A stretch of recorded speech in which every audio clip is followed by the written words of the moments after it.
Hello बचवाड़ी, कैसे हैं आप सब और क्या हाल चाल है आपके। तो भाई इस सेशन में हम डिस्कस करेंगे केस सिनेरियोस को जो इंस्टीट्यूट ने रिलीज किए हैं फॉर न्यू सिलेबस। इसमें हम बात करेंगे आरटीपीस की भी और बात करेंगे एमटीपीस की भी। आप स्क्रीन में देख सकते हैं। जहां तक एमटीपीस की बात है भैया, अगर हम बात करें तो मई और नवंबर के लिए अभी तक 4 एमटीपी आ चुकी हैं। अगर मई की बात करें तो मई के लिए आ चुकी हैं 2 और नवंबर के लिए भी आ चुकी हैं 2। मई के लिए 2 एमटीपी कब कब आई है, एक तो मार्च और अप्रैल में। नवंबर के लिए कौन सी आई है भैया, एक तो सितंबर एक अक्टूबर। तो 4 एमटीपी हम कवर करने वाले हैं इसमें और फिर 2 आरटीपी कवर करेंगे। 2 आरटीपी कब कब आई है, एक तो आई है मई 24 के लिए और एक नवंबर 24 के लिए। उसका मंथ ऑफ रिलीज नहीं आता, बस ये आता है कि ये आरटीपी आई है फॉर मई 24 और नवंबर 24। तो बिना कोई देरी किए 6 आरटीपी और एमटीपी हम डिस्कस करने वाले हैं इस सेशन के अंदर। और यहां पे सिर्फ मैं कराऊंगा आपको केस सिनेरियोस। केस स्टडी की जो डिस्कशन है वो दूसरे वीडियो में, ठीक है। तो आइए बिना कोई देरी किए स्टार्ट करते हैं। मैंने इंस्टीट्यूट की फाइल अपलोड कर दी है भाई कि आइए सबसे पहले करेंगे सीक्वेंस क्या रहेगी। सबसे पहले मार्च की एमटीपी करेंगे भाई, है ना। इसके बाद करेंगे अप्रैल की एमटीपी, फिर आगे बढ़ते हुए चलेंगे। तो मार्च 24 से जहां से स्टार्ट है नए सिलेबस की एमटीपी, वहां से स्टार्ट करते हैं बिना कोई देरी किए हुए।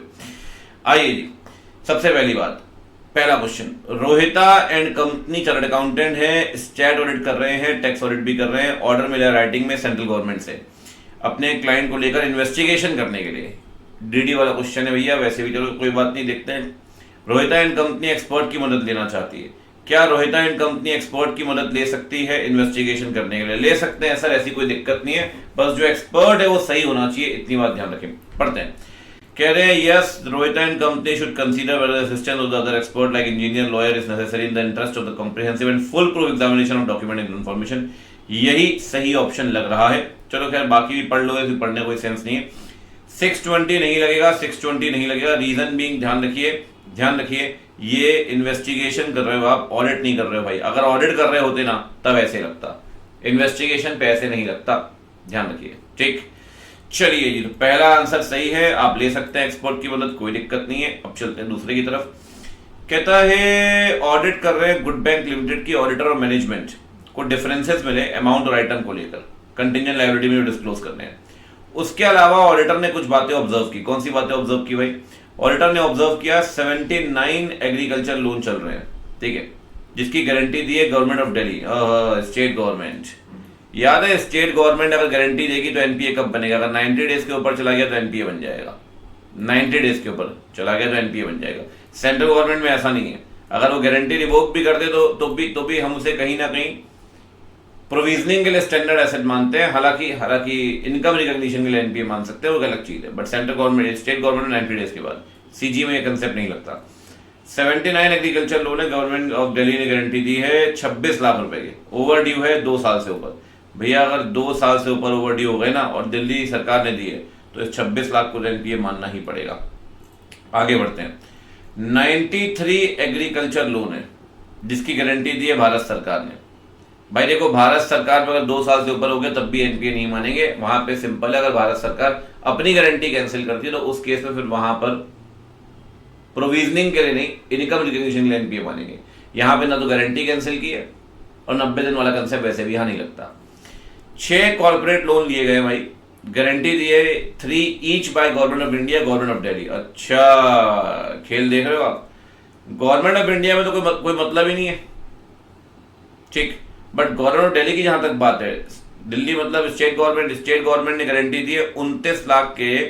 कह रहा है 6 कॉर्पोरेट लोन है, 3 की गारंटी सीजी ने और 3 की गारंटी एसजी ने। मतलब एसजी ने कितनी गारंटी दे दी? इसको मल्टीप्लाई करो भाई 29 को 3 से मल्टीप्लाई किया तो ये आ गया 87 का ये एनपीए मान लेंगे और 26 का ये एनपीए मान लेंगे। अगर दोनों को प्लस कर दें तो आ जाएगा ये 113 लाख। ये है सही आंसर। समझ गए मेरी बात? 3 लोन चल रहे हैं ना भाई, 3 ईच, तो गवर्नमेंट ऑफ इंडिया में तो मानेंगे नहीं, लेकिन गवर्नमेंट ऑफ दिल्ली में तो मानेंगे ना। तो 3 मल्टीप्लाई बाय 29 प्लस वो 26 तो ऊपर था ही। आगे बढ़ते हैं, बढ़िया क्वेश्चन है, नाइस। सैम लिमिटेड ने अपॉइंट किया अजीत एंड कंपनी को चार्टर्ड अकाउंटेंट्स को स्टैट ऑडिट करने के लिए। ऑडिटर जो कह रहा है आईए फंक्शन रिलायबल है, यानी स्टैट ऑडिटर ने ये काम जो इन्वेंट्री चेक करने का है, ठीक है, और उसमें लग रहा है आरएमएम भी होगा, वो आईए को दे दिया। नहीं देना चाहिए सर। आईए वाले चैप्टर में भी आप पढ़ते हैं, खैर वहां 610 के अंदर ही पढ़ते हैं। आरएमएम है है ना, और इन्वेंट्री का वैल्यूएशन आपको ये काम नहीं देना चाहिए था, आईए को नहीं देना चाहिए था इन्वेंट्री का, कोई बात नहीं, फिर भी पढ़ते हैं। आईए ने वो असेसमेंट किया है हाल फिलहाल में, ठीक बात है, ये किया होगा।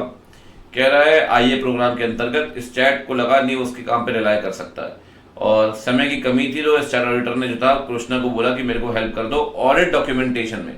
देखो जी, एक बात ध्यान रखिए, असेंबलिंग का काम आप दे सकते हैं बट ऑडिट डॉक्यूमेंटेशन का काम नहीं दे सकते। जो काम आपको ऐसे के हिसाब से करना है वो काम आप आईए को नहीं दे सकते डायरेक्टली। तो भैया ना तो वो दे पाओगे ना ये दे पाओगे, कोई बात नहीं, आगे बढ़ते हैं। Before the audit was conducted, Krishna को प्रमोशन हो गया और वो शिफ्ट हो गया दूसरे सिटी में। डिस्कशन जब चल रहा था तो स्टैट जो ऑडिटर था उसने देखा जो डॉक्यूमेंटेशन कृष्णा को दिया गया वो कंप्लीट नहीं है। स्टैट इन्वेंट्री वर्क जो दिया हुआ था आईए को, ठीक, उसे लगा वो ठीक है, वो तो हमने काम दे ही दिया उसको, ठीक, उसे लगा इन्वेंट्री का काम सेटिस्फैक्टरी है बट डॉक्यूमेंटेशन का काम ठीक नहीं है। समझ रहे हो, दो काम दिए थे ना, इन्वेंट्री वाला और वो कह रहा है इन्वेंट्री वाला तो ठीक है, डॉक्यूमेंटेशन वाला जो है वो ठीक नहीं है, वो इज नॉट कंप्लीट। आप बताइए इस केस में क्या होगा। अभी पहली बात कह रहा है आईए का काम रिलायबल है, सेटिस्फैक्टरी है, एलोकेशन कर सकते हैं, बिल्कुल भी नहीं। डॉक्यूमेंटेशन कंप्लीट मानेंगे क्योंकि स्टैट की रिस्पॉन्सिबिलिटी है मिसिंग डॉक्यूमेंटेशन। अरे यार कुछ भी लिख रहे मतलब। आईए ने ऑडिट की है इन्वेंट्री लेवल की, ठीक है, इसीलिए फैमिलियरिटी है उसे और आप इसीलिए काम डेलीगेट कर सकते हैं। कह रहा है स्टैट ऑडिटर डेलीगेट नहीं करना चाहिए था इन्वेंट्री लेवल का काम, should not have delegated to the IA, क्योंकि रिस्क जो है वो मटेरियल है आरएमए में, और डॉक्यूमेंटेशन का जो पार्ट है वो भी ऐसे का काम है, स्टैट का ही काम है, ठीक। स्टैट को कॉन्फिडेंशियलिटी मेंटेन करनी चाहिए सारे स्टेज पे, ठीक बात है, इसीलिए डॉक्यूमेंटेशन का काम भी उसको नहीं देना चाहिए था, और इन्वेंट्री में वैसे आरएमए भाई था वो भी नहीं देना चाहिए था, दोनों ही नहीं देना चाहिए थे। तो ये आंसर हो गया भाई आपका सही, ठीक, नाइस। ये कहीं ना कहीं आप देखें तो केस सिनेरियो क्या, ये डायरेक्ट एमसीक्यूज हैं, ठीक है, केस सिनेरियो बेस्ड एमसीक्यू दिया जरूर है बट डायरेक्ट एमसीक्यूज है। अब आएगा केस सिनेरियो बेस्ड एमसीक्यू, ठीक है। अब ये देखो यहाँ पे केस सिनेरियो दिया हुआ है, ठीक, और ये आ जाएंगे क्वेश्चंस, ठीक। तो सर पहले केस सिनेरियो पढ़ लें, मेरी थोड़ी अप्रोच अलग रहती है, अप्रोच आप भी फॉलो कर सकते हैं एग्जाम में। पहले क्वेश्चन पढ़ लो, कुछ क्वेश्चन बिना केस सिनेरियो क्रैक हो जाते हैं, बिना केस सिनेरियो के, ठीक, तो अगर हो जाते हैं तो क्रैक कर दो, नहीं होते तो केस सिनेरियो किसी के लिए पढ़ना पड़ेगा, ठीक है, क्योंकि माथा पच्ची बहुत लगती है, कई बार होगा सीधे बन भी रहा होगा लेकिन केस सिनेरियो पढ़ के आप उलझ गए, तो इससे बढ़िया कि एक बार पहले क्वेश्चन पढ़ लेते हैं एक बार। आपका एक्शन क्या होगा अगर ऑडिटर ने कंक्लूड कर लिया कि मैनेजमेंट जो मना कर रहा है आपको कंफर्मेशन भेजने से वो अनरीजनेबल है और आपको कहीं और से एविडेंस मिल भी नहीं रहा, ऐसे 505 याद है, आपको मना कर रहा है मैनेजमेंट की, मत पूछो भाई, थर्ड पार्टी से मना कर रहा है और जो रिफ्यूजल का रीजन है वो वैलिड नहीं है, अनरीजनेबल, और कहीं और से भी एविडेंस नहीं मिल रहा है, तो अब क्या करेंगे, अब तो मॉडिफाई करनी पड़ेगी इस केस में भाई। तो कहता है पहला केस कह रहा है रीजन फॉर रिफ्यूजल देना पड़ेगा की ऑडिट मैटर में, ये देना पड़ेगा WR0580 के अंदर। कह रहा है TCWG को बताओ और इम्प्लीकेशन करने पड़ेंगे मॉडिफाइड में 700 मतलब मॉडिफाइड ओपिनियन, ठीक बात है। अनरीजनेबल अगर ऑल्टरनेटिव से भी ना मिले तो फिर मॉडिफाइड ओपिनियन दे दो, ठीक। कह रहा है आप बताओ PQR को क्या ओपिनियन माननी चाहिए थी जो ओपिनियन PK एंड कंपनी ने और XYZ ने बनाई है, या ऑल्टरनेटिव ऑप्शन देखने चाहिए थे। मैं आपको बताऊं ये पढ़ के भी आप समझ जाएंगे बट एक बार थोड़ा सा दिखा देता हूं आपको, ठीक है, ताकि कोई दिक्कत नहीं होनी चाहिए। देखो कहता है यहाँ पे ना 3 ऑडिटर्स हैं, PK and company, XYZ company और PQR एंड कंपनी, ऐसे 299। कह रहा है PK एंड कंपनी और XYZ कंपनी सेम ओपिनियन दे रहे हैं, सेम, बट PQR कह रहा है मेरी डिफरेंट ओपिनियन होगी। क्या जॉइंट ऑडिटर मेजोरिटी से बाउंड होगा क्या? कभी भी नहीं, कभी भी नहीं। 299 लगेगा, बहुत पहले क्वेश्चन पूछे हैं इंस्टीट्यूट ने, ऐसा कोई दिक्कत नहीं है, कंसेप्चुअल बेस्ड, ठीक है। तो आप बताइए कि क्या आप बाउंड हैं majority of the joint auditor से कि भाई 2 लोग कह रहे हैं ये ओपिनियन और आपकी अकेले की अलग ओपिनियन है, क्या अलग ओपिनियन दे सकते हैं? आप दीजिए, कोई दिक्कत वाली बात नहीं है। ओएम के अंदर ये बात आप बता देना, ठीक है। आइए पढ़ते हैं, ओएम के अंदर बता देना ये बात। तो कह रहे हैं जाना पड़ेगा मेजोरिटी के साथ, डिस्टिंक्ट ओपिनियन दे सकते हैं, ठीक। इन्होंने ओएम सेलेक्ट किया है, मेजोरिटी हाईलाइट करना पड़ेगा प्रोमिनेंटली आंसर में। डिस्क्रिशन है डिस्टिंक्ट ओपिनियन देने का, उस केस में अदर रिपोर्ट जो है मेजोरिटी ऑफ द ऑडिटर्स की ओएम में डाल देना, ठीक। चलिए जी, तो अब बढ़ते हैं आगे। अगला ये बताओ कोर्स ऑफ एक्शन क्या होगा ZMRN कंपनी का, जब उन्होंने देखा कि MM मिला है जिसको आपने ना अकाउंटिंग की, ना प्रेजेंट किया, ना डिस्क्लोजर किया financial statement of the current year. अभी थोड़ा सा पढ़ लो ZMR के बारे में, थोड़ा सा क्लैरिटी और मिल जाएगी आपको। कह रहा है देखो कंपनी ने ना ZMR को अपॉइंट किया, एक नई फॉर्म है, ठीक है, as the stat auditor first time. तो 510 इनिशियल ऑडिट एंगेजमेंट ZMR के लिए। जो फाइनेंशियल स्टेटमेंट थे प्रेडिसेसर ने ऑडिट की थी पिछले साल, तो आप प्रेडिसेसर था वो, आप तो थे नहीं, तो आपके लिए इनिशियल ऑडिट एंगेजमेंट हो गया। ऑडिट के दौरान ZMR ने देखा बहुत सारे मिस स्टेटमेंट आए हैं ओपनिंग बैलेंस को लेकर, जो करंट ईयर को अफेक्ट कर रहे हैं। भाई अगर ओपनिंग बैलेंस को लेकर करंट ईयर को अफेक्ट करेंगे ना, अगर ओपनिंग बैलेंस को लेकर करंट ईयर को अफेक्ट करेंगे तो, और करंट ईयर अफेक्ट हो रहे हैं, तो करंट ईयर को लेकर भी मॉडिफाइड ओपिनियन देनी पड़ेगी आपको, ठीक है। तो कह रहे हैं ZMR उस MM को देखेगा ही नहीं, ZMR क्वालिफाइड एडवर्स देगा 705 के हिसाब से। बिल्कुल ठीक बात है, ठीक। ये हो गया भाई क्वेश्चन नंबर 6। चलो अब आगे बढ़े। अब चलते हैं क्वेश्चन नंबर 7 में, मतलब केस सिनेरियो नंबर 2। कह रहा है जो फीस चार्ज की है वो कौन सा ऑप्शन सही है। अच्छा, दो ऑप्शन दिए गए। कह रहा है परसेंटेज ऑफ नेट प्रॉफिट और फीस ऑफ 500। आपको लगेगा यार प्रोफेशनल एथिक्स के अंदर परसेंटेज तो अलाउड नहीं है, लेकिन ये ओवर कॉन्फिडेंस यहाँ ले डूबेगा आपको। लिखा हुआ है सर कि आपको अपॉइंट किया जा रहा है कोऑपरेटिव सोसाइटी के द्वारा। तो अगर याद करिए तो कोऑपरेटिव सोसाइटी में अलाउड है सर, तो कोऑपरेटिव में दोनों ऑप्शन अलाउड है, दोनों। तो कह रहा है भाई यहाँ पे परसेंटेज, फीस, 1 2 ईदर कोई भी चलेगा, ऐसी कोई दिक्कत नहीं, ठीक। अगला MN एंड एसोसिएट्स ने डायरेक्ट असिस्टेंस लिए IE से। आप बताइए क्या काम करवा सकते हैं IE से। आओ जरा पढ़ लेते हैं यार, वैसे ठीक, कहीं कहीं तो पढ़ना ही पड़ेगा। कहता है MN एंड एसोसिएट्स, ठीक है, ऑडिट कर रहा है स्टैट ऑडिट। जिंक लिमिटेड ने IE अपॉइंट किया है, ठीक है, IE का नाम है CAIA, बहुत बढ़िया, एज से IE। MN and associates IE से डायरेक्ट असिस्टेंस ले रहा है सिग्निफिकेंट अकाउंटिंग एस्टीमेट के लिए। अलाउड नहीं है सर। पढ़ते हैं आप इंटरनल ऑडिट वाला चैप्टर, वहां भी अलाउड नहीं है, इसको लेकर आप डायरेक्ट असिस्टेंस नहीं ले सकते। इवन RMM असेसमेंट को लेकर भी नहीं ले सकते। कह रहा है उसने डायरेक्ट असिस्टेंस मांगी है assembling of the confirmation responses, इसमें अलाउड है अगर आपको याद हो। तो अगर असेंबलिंग करवानी हो ना कि यार डायरेक्ट कंफर्मेशन आ रहे हैं 505 के अंदर, आपको असेंबलिंग करवानी है, असेंबलिंग का काम आप IE को दे सकते हैं। बट अकाउंटिंग एस्टीमेट, RMM, ये काम आप IE को नहीं दे सकते फॉर डायरेक्ट असिस्टेंस, अलाउड नहीं है सर, ठीक। तो क्या हुआ जी, कह रहा है can not assist in assembling तो अलाउड है यार। कह रहा है can not direct assistance regarding significant accounting estimate assessing the RMM, however CAIA में assist MN in assembling the information, ये अलाउड है, ठीक बात है, सही ऑप्शन है B, ठीक है जी। अब चलते हैं, हाँ आप बताइए CAN ने क्या कर्म कर दिए भाई। CAN जो है इसने मैनेजमेंट कंसल्टेंसी दी है क्लाइंट को, और CAN को बेस्ट स्पीकर अवार्ड मिला है ईयर का फ्रॉम द ICAI। एंड ये फ्रेम्ड फोटोग्राफ वेबसाइट में पोस्ट कर रहा है, नहीं करना चाहिए सर, नहीं करना चाहिए सर, प्रोफेशनल मिसकंडक्ट है भैया, क्लॉज 6 लग जाएगा पार्ट 1 का। तो सर क्लॉज याद करने पड़ेंगे क्या, याद तो करने पड़ेंगे। इसके लिए आप मेरे टेलीग्राम चैनल में आप देखना, क्रैक CA फाइनल के नाम से जो है, उसमें मैंने PE की समरी, बहुत डिटेल समरी नोट्स बनाए हुए हैं, एग्जाम रिलेटेड नोट्स है 40 पेज के प्रॉपर, और फिर मैंने 3 पेज का पूरा सेक्शन क्लॉज और किस चीज का वो क्लॉज है, क्लॉज किस चीज का वो क्लॉज है, याद करने के लिए। तो याद करना बहुत जरूरी है, ठीक। कह रहा है टैक्स ऑडिट रिपोर्ट साइन करने से पहले रजिस्टर्ड पोस्ट भेजा है। चलो टैक्स ऑडिट वाली पढ़ लेते हैं भाई, तो क्यों नहीं मारेंगे, पढ़ लेते हैं, अच्छी बात है, कोई दिक्कत नहीं है। M ने ना अपॉइंटमेंट एक्सेप्ट किया as a tax auditor 44 AB के अंदर, और टैक्स ऑडिट शुरू किया 2 दिन के अंदर।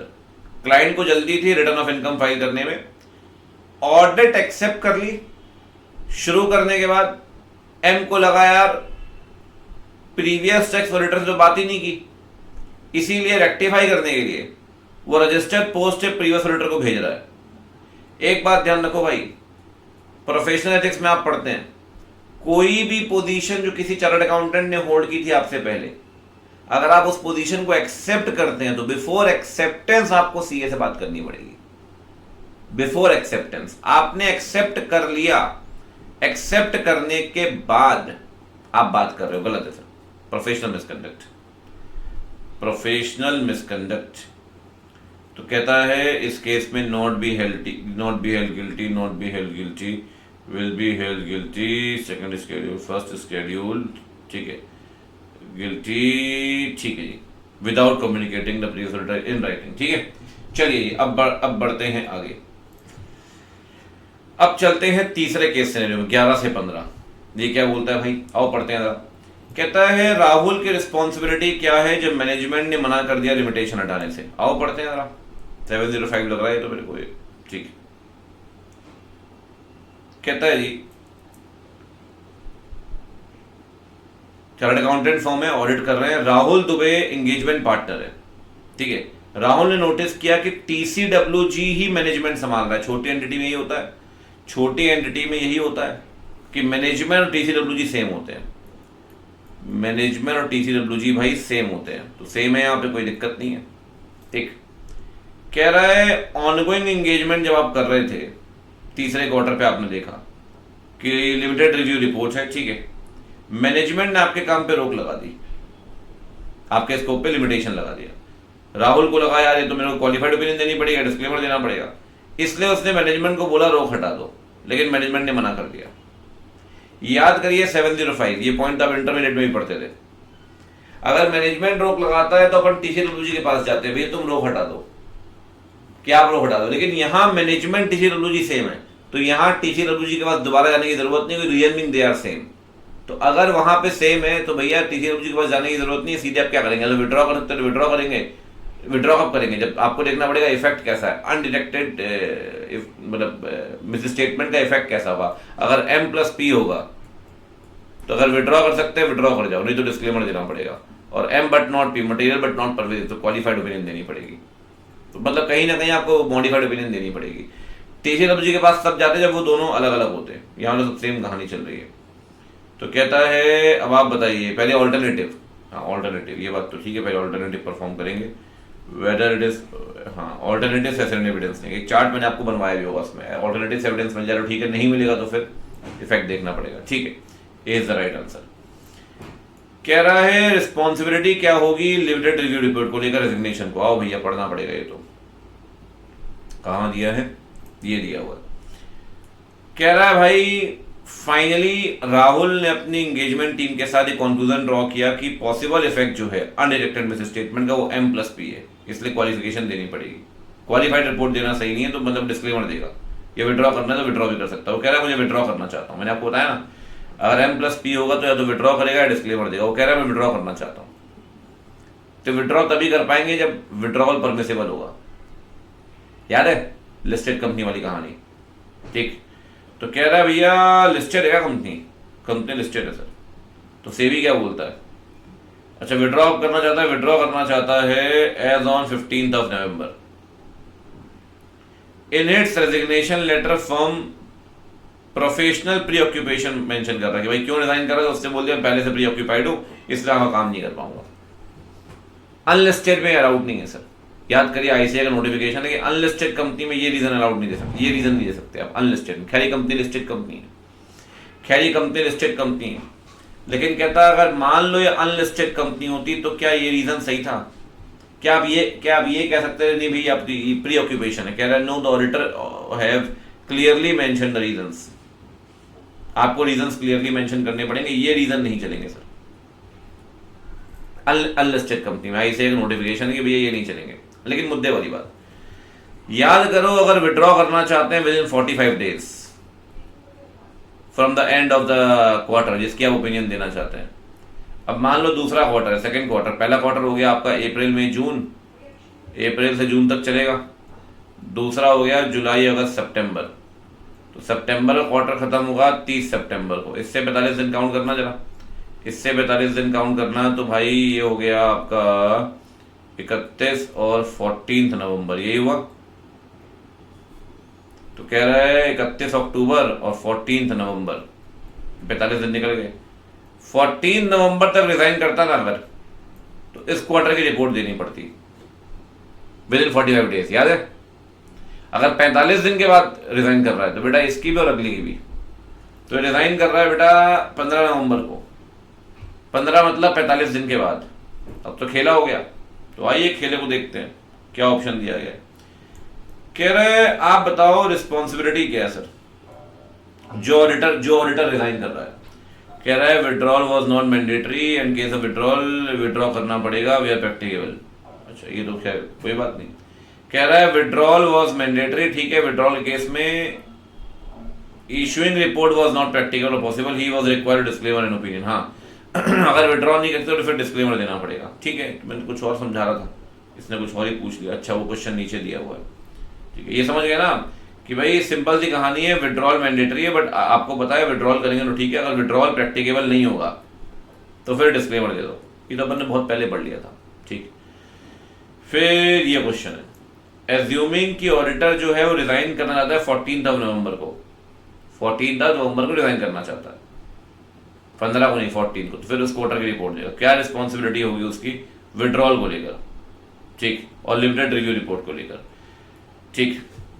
कहता है जी ये 45 दिन के अंदर कर रहे हो आप, तो फिर इस केस में ऑडिटर कम्युनिकेट करेगा टीसीडब्ल्यूजी को मैटर्स क्या हैं और मॉडिफिकेशन को लेकर, और रिपोर्ट देगा सेकंड और थर्ड क्वार्टर को लेकर।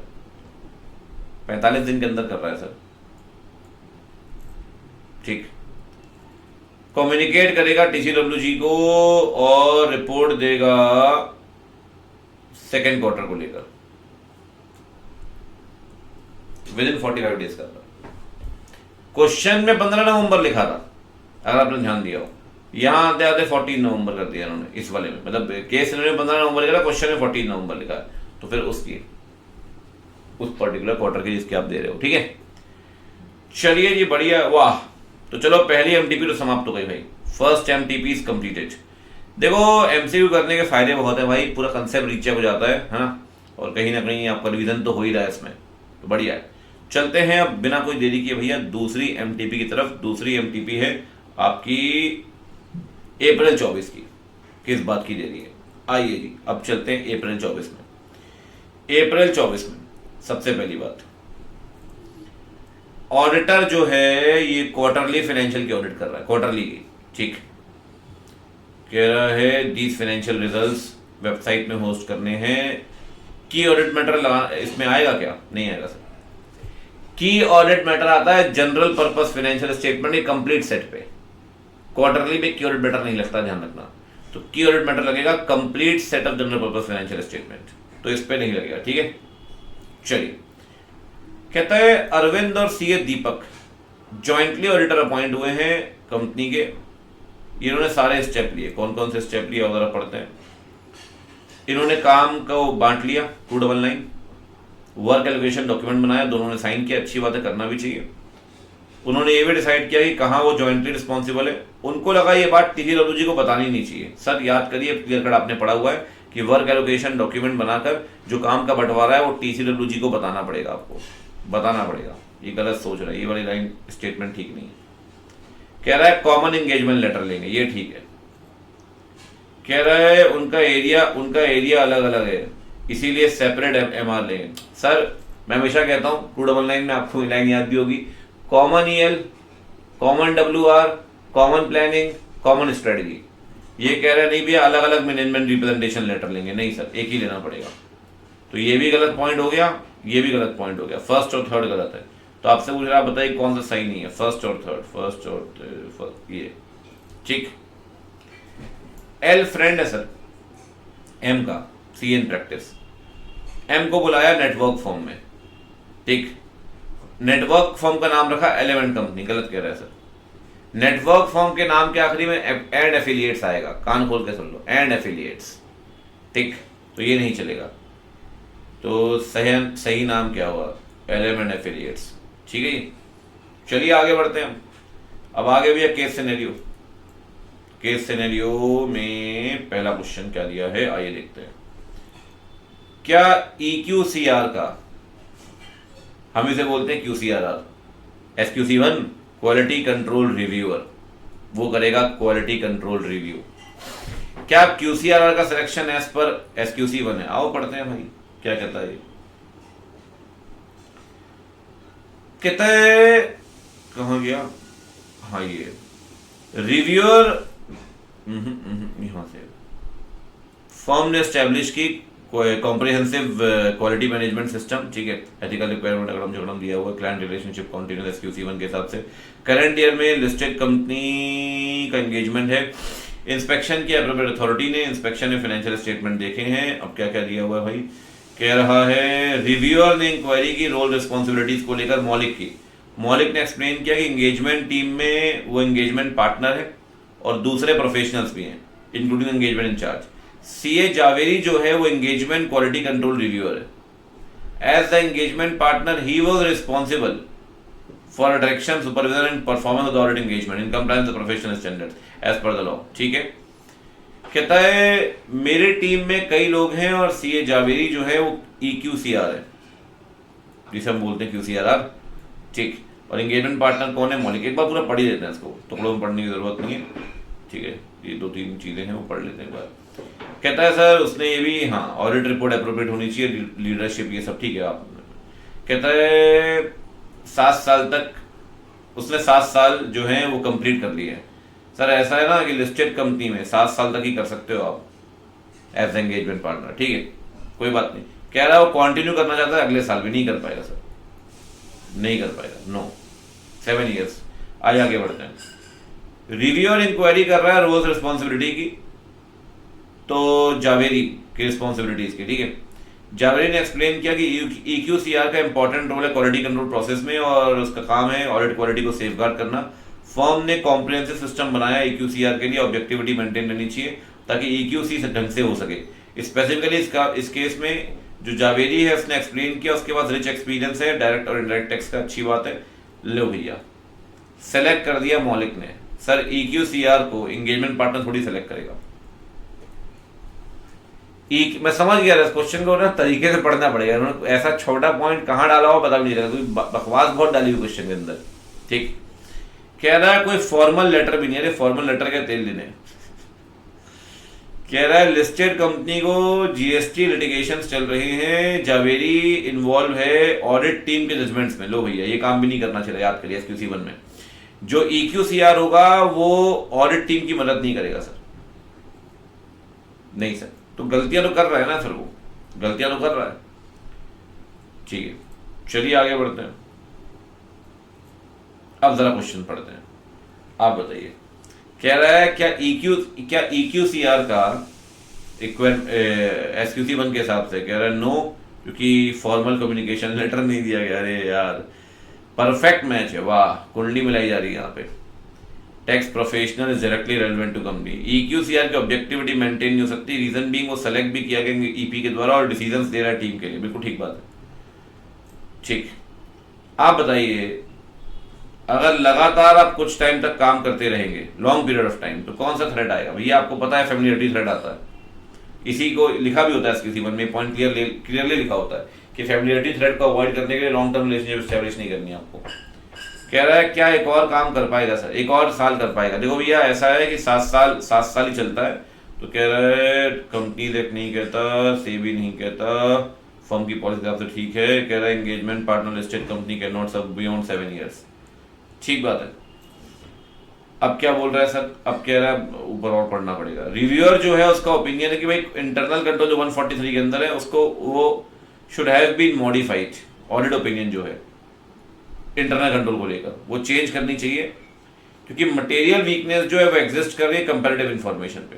क्या ये एग्री कर रहा है रिव्यूअर के साथ? देखो जी एक बात समझ लो आप, चलो पहले इससे पहले आपको ये पढ़ा देता हूँ, थोड़ा सा सही रहेगा आपके लिए। ये हाँ, रिव्यूअर ने इंक्वायरी की, डिस्कशन किया मैनेजमेंट डिसीजनोलॉजी की बातों में और सिग्निफिकेंट एफर्ट जहां पे लगते हैं वो भी। मलिक ने एक्सप्लेन किया कि करंट ईयर में एंगेजमेंट टीम ने ऑब्जर्व किया है कि कुछ प्रायर एरर्स थे 710 रेवेन्यू रिकॉग्निशन को लेकर, पिछले साल कुछ एरर्स थे, including errors in revenue recognition on gross basis. Instead of net basis, ठीक है। ये एरर्स जो है आइडेंटिफाई किए ईयर एंड के बाद, और सिग्निफिकेंट जजमेंट रिक्वायर्ड है इसमें, और एफर्ट्स भी लग रहे हैं एंगेजमेंट टीम के।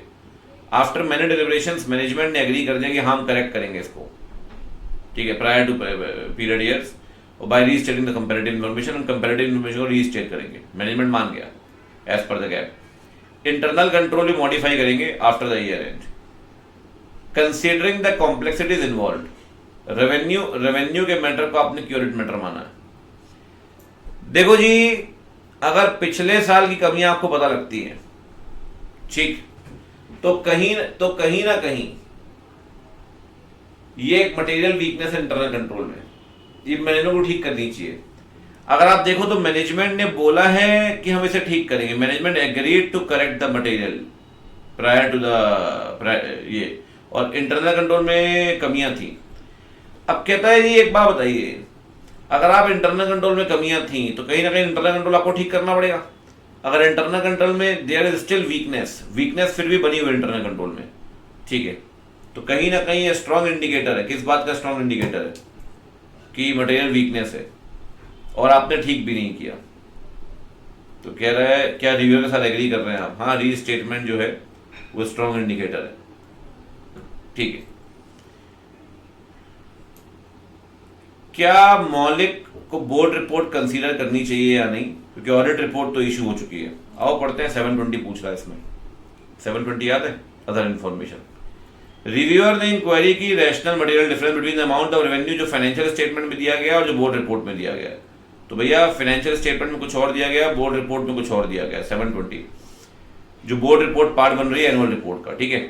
मौलिक ने एक्सप्लेन किया ऑडिट, ठीक है, कि ऑडिटर्स को कमेंट करना चाहिए ट्रू एंड फेयर व्यू को लेकर, फाइनेंशियल को लेकर, ना कि एनुअल रिपोर्ट को लेकर। बिल्कुल ठीक बात है, अपनी जिम्मेदारी फाइनेंशियल को लेकर है, एनुअल रिपोर्ट को लेकर थोड़ी है। लेकिन उसने ये भी बताया कि बोर्ड रिपोर्ट ऑडिटर को अभी तक नहीं दी गई, इसीलिए 720 के हिसाब से स्टेटमेंट तो देना पड़ता है, लेकिन क्योंकि ऑडिट रिपोर्ट साइन करने तक बोर्ड ऑडिट रिपोर्ट जो आपकी आप बना रहे थे और जो फाइनेंशियल स्टेटमेंट आप चेक कर रहे थे, कह रहा है बोर्ड रिपोर्ट आपको अवेलेबल नहीं कराएगी, इसलिए ऑडिटर रिस्पॉन्सिबल नहीं है बोर्ड रिपोर्ट के लिए, ठीक है ना। क्योंकि कहीं ना कहीं बोर्ड रिपोर्ट कह रहा है रिपोर्ट डेट से पहले मिलनी चाहिए थी, कह रहा है, इसीलिए कोई भी डिस्क्रिपेंसी अगर बोर्ड रिपोर्ट और फाइनेंशियल स्टेटमेंट में, तो हमारे हाथ से कोई मतलब नहीं है। मौलिक गलत कह रहा है सर। 720 में कहीं भी नहीं लिखा कि अदर इंफॉर्मेशन कब मिलेगी। 720 में लिखा है भैया अगर अदर इंफॉर्मेशन में और फाइनेंशियल स्टेटमेंट में डिफरेंसेस हैं, डिस्क्रिपेंसीज हैं, और चीजें नहीं मिल रही है, तो आपको ये बात क्लियर करनी पड़ेगी कि आपने ऑडिट की है फाइनेंशियल स्टेटमेंट की, और उस अदर इंफॉर्मेशन को फाइनेंशियल के साथ लेकर मत जाइए। आपने अदर इंफॉर्मेशन की ऑडिट नहीं की, कब मिलेगी कब नहीं मिलेगी उससे कोई मतलब नहीं है, ठीक। कहता है इस केस में बोर्ड रिपोर्ट कंसीडर नहीं करेगा auditor, reason being other information लेगा कोई जिम्मेदारी ही नहीं है आफ्टर सच डेट। वाह, कह रहा है board report should be consider, auditor की रिस्पॉन्सिबिलिटी अदर इंफॉर्मेशन लेकर है, चाहे उसकी अवेलेबिलिटी कभी भी हो, irrespective of the point of their availability.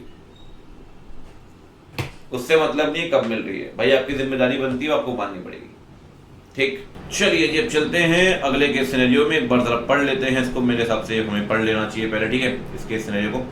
Meera film distributor है मूवीज की वेस्ट बंगाल में। कंपनी का सिग्निफिकेंट इंटरेस्ट है अदर ऑपरेटिंग सेगमेंट्स में और ऑपरेट कर रही है through multiple subsidiaries. Consolidation level पे ऑपरेटिंग सेगमेंट है, मूवी डिस्ट्रीब्यूशन अच्छा हुआ। क्वेश्चन यहाँ से पूछा रहा हूँ, क्वेश्चन पूछा नहीं है ऐसा अभी तक। टी बेच रहे हैं, रियल एस्टेट इन्वेस्टमेंट कर रहे हैं स्टार्टअप में। ग्रुप को जॉइंटली फाउंड किया मदन मोहन जो एमडी है और किशोर कुमार जो मदन मोहन का पुराना भरोसेमंद आदमी, ठीक। काम ही कोई भी चीज नहीं है, इसलिए नहीं बढ़ता हुआ केस सिनेरियो, ठीक है, लेकिन यहाँ मिलेगा आपको। मदन पॉल का एक्सीडेंट हो गया, ऊपर मदन मोहन बोल रहा है, नीचे मदन पॉल बना दिया उसे, कोई बात नहीं। खैर, उसके डेथ के कारण एंटायर ग्रुप बिजनेस जो है वो डिसरप्ट हो गया। बोर्ड जो है पेरेंट कंपनी का, उसने मनीष पॉल को एमडी बनाया, ठीक है जी। मनीष पॉल को किशोर कुमार से पता नहीं क्या दिक्कत थी, गुस्सा आया और उसने एप्लीकेशन फाइल कर दिया ऑपरेशन मिसमैनेजमेंट की। आप पढ़ते हैं एसपीएम लॉ के अंदर ऑपरेशन मिसमैनेजमेंट, और बहुत आरोप लगाए, आरपीडी किया है, साइफन किए ट्रांजैक्शंस, कनेक्टेड फाइनेंशियल्स का मैनिपुलेशन किया है। ये सब देखकर एग्जिस्टिंग जो ऑडिटर है पेरेंट कंपनी का, उसने रिजाइन कर दिया। काम की पहली बात, रिजाइन कर दिया। बोर्ड ने अपॉइंट किया मुकेश एंड रवि को। मुकेश एंड रफी ने प्रीवियस ऑडिटर को फोन में बताया और एक्सेप्ट कर लिया। सर राइटिंग में बताना पड़ेगा, चलो, पहला प्रोफेशनल मिसकंडक्ट दिख गया है ना, पहली काम की बात। 5 महीने के बाद मुकेश और रफी ने ईमेल भेजा प्रीवियस ऑडिटर को as a professional courtesy. Sir ये भेजना चाहिए था अपॉइंटमेंट से पहले, और आप भेज रहे हैं अपॉइंटमेंट के 5 महीने के बाद। ऊपर पढ़कर आया आपसे क्वेश्चन, ठीक। कह रहा है एलिगेशंस तो लग गए आपके ऊपर, तो जो पेरेंट कंपनी का बोर्ड था इसने एक फॉरेंसिक इन्वेस्टिगेशन कराई। इसने कहा भैया इंडिपेंडेंट फर्म को हम हायर करेंगे, और इन्वेस्टिगेशन जो है कहीं ना कहीं डिले कर रहा है फाइनेंशियल स्टेटमेंट के सबमिशन को of the current year parent company. Forensic investigation में सारे आउटकम्स आए। आओ पढ़ते हैं अगर आउटकम, बढ़िया क्वेश्चन लग रहा है यार ये। Salt lake limited subsidiary company, ये रियल एस्टेट है, ग्रुप की रियल एस्टेट कंपनी है। इसका सिग्निफिकेंट रिसीवेबल है पार्टनरशिप फर्म से, एलएलपी से। इन्वेस्टिगेशन में रिवील हुआ कि पैसा आउटस्टैंडिंग है मोर देन अ डिकेड, 10 साल से ऊपर। वो पैसा दिया था for purchase of land. Identity जो है उन एंटिटीज की वो ट्रेस नहीं कर पा रही, क्योंकि पैन और जीएसटी डिटेल अवेलेबल नहीं है विद अ सब्सिडरी कंपनी। तो भैया आपने एडवांस दिया है, किसको एडवांस दिया वो पता नहीं है, 10 साल से ऊपर हो गया, अभी तक रिकवरेबल नहीं है। ये भी देखा कि जो ऑडिटर्स हैं सॉल्ट लेक के, उसने अपनी ऑडिट कंप्लीट कर ली है कंपनी के हिसाब से, और हेमंत और मन्ना एलएलपी जो ऑडिटर है सॉल्ट लेक के, इसने इन्वेस्टिगेटर को बताया कि एलिगेशंस फाइनेंशियल को अफेक्ट नहीं करते, और अकॉर्डिंगली उसने अनमॉडिफाइड रिपोर्ट दे दी है। वाह, बहुत बढ़िया, बहुत ही बढ़िया। अनमॉडिफाइड रिपोर्ट दे रहे हैं। देखो बात वो नहीं है मॉडिफाइड अनमॉडिफाइड, भाई की ऑडिट मैटर ईओ में भी अभी आगे देखना पड़ेगा इन्होंने डिस्क्लोजर दिया कि नहीं दिया, कि 10 लाख रुपए कितने पैसे दिए उन्होंने, लेकिन पैसा नहीं दिया है। कह रहे हैं बहुत सारा पैसा लेना बाकी है, ठीक है। एडवांसेस दिए थे, आउटस्टैंडिंग 10 साल से ऊपर है, ठीक। मीरा फिल्म जो पेरेंट कंपनी है, इसने म्यूजिक राइट खरीदे गाना लिमिटेड के 20 करोड़ में अप्रोक्सीमेट। गाना लिमिटेड कंट्रोल कर रहा है किशोर कुमार, मतलब कहीं ना कहीं आरपी हो गया आपका। एडवांस 50 करोड़ का दिया गया गाना लिमिटेड को for purchase of music right, RPT चल रहा है तो ठीक है, क्योंकि गाना लिमिटेड में आपका जो डायरेक्टर है वो कंट्रोल कर रहा है उस कंपनी को, ठीक है। जो अमाउंट रिमेनिंग था वो अनएडजस्टेड है, would be repaid over a period of 5 years। कह रहा है कोई भी अमाउंट जो अनएडजस्टेड है उसे हम रीपे कर देंगे 5 सालों में। एडवांस अमाउंट जो है disproportionate to the purchase amount, मतलब जो आरपीटी आपने किया है उसकी जो टर्म्स एंड कंडीशन है वो सही नहीं है सर, और जो क्रेडिट पीरियड दिया है वो भी नॉर्मल क्रेडिट टर्म्स में नहीं है। तो सर ये ट्रांजैक्शन जो है ना ऑर्डिनरी कोर्स ऑफ बिजनेस में नहीं आएगा, इसे आर्म लेंथ ट्रांजैक्शन नहीं बोलेंगे। अगर आर्म लेंथ ट्रांजैक्शन नहीं बोलेंगे तो कहीं ना कहीं ये एडवांस ही माना जाएगा, है ना, एडवांस या लोन मानेंगे इसे, क्योंकि आपने जो पैसा दिया है अब वो नॉर्मल ना क्रेडिट पीरियड के हिसाब से ना, अमाउंट जो आपने दिया वो डिसप्रपोर्शनेट है। इन्वेस्टिगेशन में ये भी पता चला कि एडवांस जो दिया गया है वो फाइनेंशियल सपोर्ट के लिए दिया गया है गाना लिमिटेड को, जिसकी फाइनेंशियल हालत खराब है। 30 करोड़ रुपए अनएडजस्टेड है, उस पर इंटरेस्ट भी चार्ज नहीं किया अनएडजस्टेड अमाउंट पे, ठीक है। Darjeeling T cash generating unit है चाय लिमिटेड की subsidiary company, unit negative cash flow देख रही है और उसे इंपेयर करना पड़ेगा।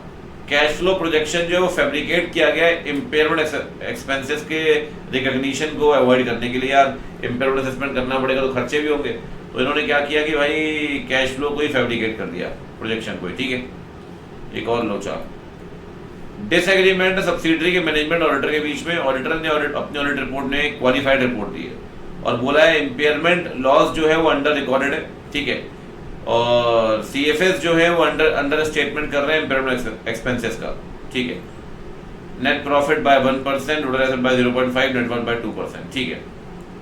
आइए अब पढ़ते हैं जरा क्वेश्चन, ठीक है। क्वेश्चन नंबर 9 से कहानी शुरू करते हैं।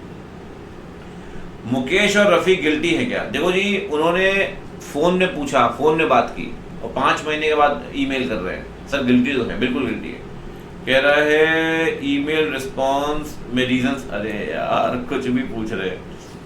कह रहे इंटीमेट करना चाहिए था प्रीवियस ऑडिटर को थ्रू रजिस्टर्ड पोस्ट। अरे भाई इंटीमेट नहीं किया बाय टेलीफोन। कह रहे हैं गिल्टी है professional courtesy communicated to the predecessor before accepting the appointment. काम की बात अब मिली जाकर, ठीक। मैनेजमेंट जो है मीरा लिमिटेड का रिकंसाइल कर रहा है बैलेंसेस को, ठीक। मुकेश एंड रफी जो ऑडिटर है, इसने इंडिपेंडेंट रिक्वेस्ट भेजी कस्टमर्स को और वेंडर्स को और कंफर्म करने के लिए बोला बैलेंस। आरएमएम जो है वो लो है, तो आपने क्या किया, टॉप 15 पार्टीज जो सिर्फ 5% कस्टमर ही कॉम्प्राइज करती है और 7% वेंडर जो कॉम्प्राइज करती है, उससे आप एक्सटर्नल कंफर्मेशन ले रहे हो। क्या सैम्पलिंग स्ट्रेटजी सही है? बिल्कुल गलत है सर, बिल्कुल गलत है। आप जो सैंपल साइज ड्रॉ कर रहे हो वो 5% ऑफ कस्टमर है, 7% ऑफ वेंडर है। सर सैंपल साइज सही नहीं है, गलत है। क्या सैंपल इनअप्रोप्रिएट, सैंपल साइज जो है वो इनसफिशिएंट है। Method of sample selection does not allow each item in the population chance of selection. कहीं ना कहीं आपने सिर्फ टॉप के पार्टीज को सेलेक्ट कर लिया, तो ऑब्वियस सी बात है every item is must be having equal chance of selection, ये बात लिखी होती है 530 में, ये तो यहाँ पे है ही नहीं। कह रहा है आप बताइए वो जो एडवांस दिया है 30 करोड़ रुपए का अनएडजस्टेड है, क्या उसे कारों के अंदर रिपोर्ट करेंगे? करना पड़ेगा सर, क्योंकि वो 30 करोड़ रुपए ना कहीं हम एडवांस मानेंगे। कह रहा है no yes the intent to not purchase goods, जो अमाउंट आपने दिया है वो एक्सेसिव है सेटलमेंट पीरियड से और not as per the normal trade practice है, इसे एडवांस मानना पड़ेगा, द नेचर ऑफ लोन। ठीक है जी। कह रहा है मुकेश और रफी ने क्वालिफिकेशन कंसीडर की है चाय लिमिटेड की और उन्होंने देखा है कि ऑडिट ओपिनियन जो है सीएफएस की वो कैसी होनी चाहिए। देखो भाई चाय लिमिटेड जो थी, नाम इतने प्यारे प्यारे लेकर आए हैं, चाय लिमिटेड को लेकर ये चाय लिमिटेड जो है ये सब्सिडरी है आपकी, नेगेटिव कैश फ्लो है और इम्पेयरमेंट है और कैश फ्लो जो है वो फैब्रिकेट किया गया है और सब्सिडरी और ऑडिटर के बीच में ये सब है। नीचे दिया हुआ है कि आपने ये सब कुछ किया है। कह रहा है चाय लिमिटेड में जो गड़बड़ियां हुई है उसके कारण आपका कंसोलिडेटेड नेट प्रॉफिट 1% से अफेक्ट हुआ है, टोटल एसेट 0.5% से अफेक्ट हुई है, नेटवर्थ 2% से अफेक्ट हुई है।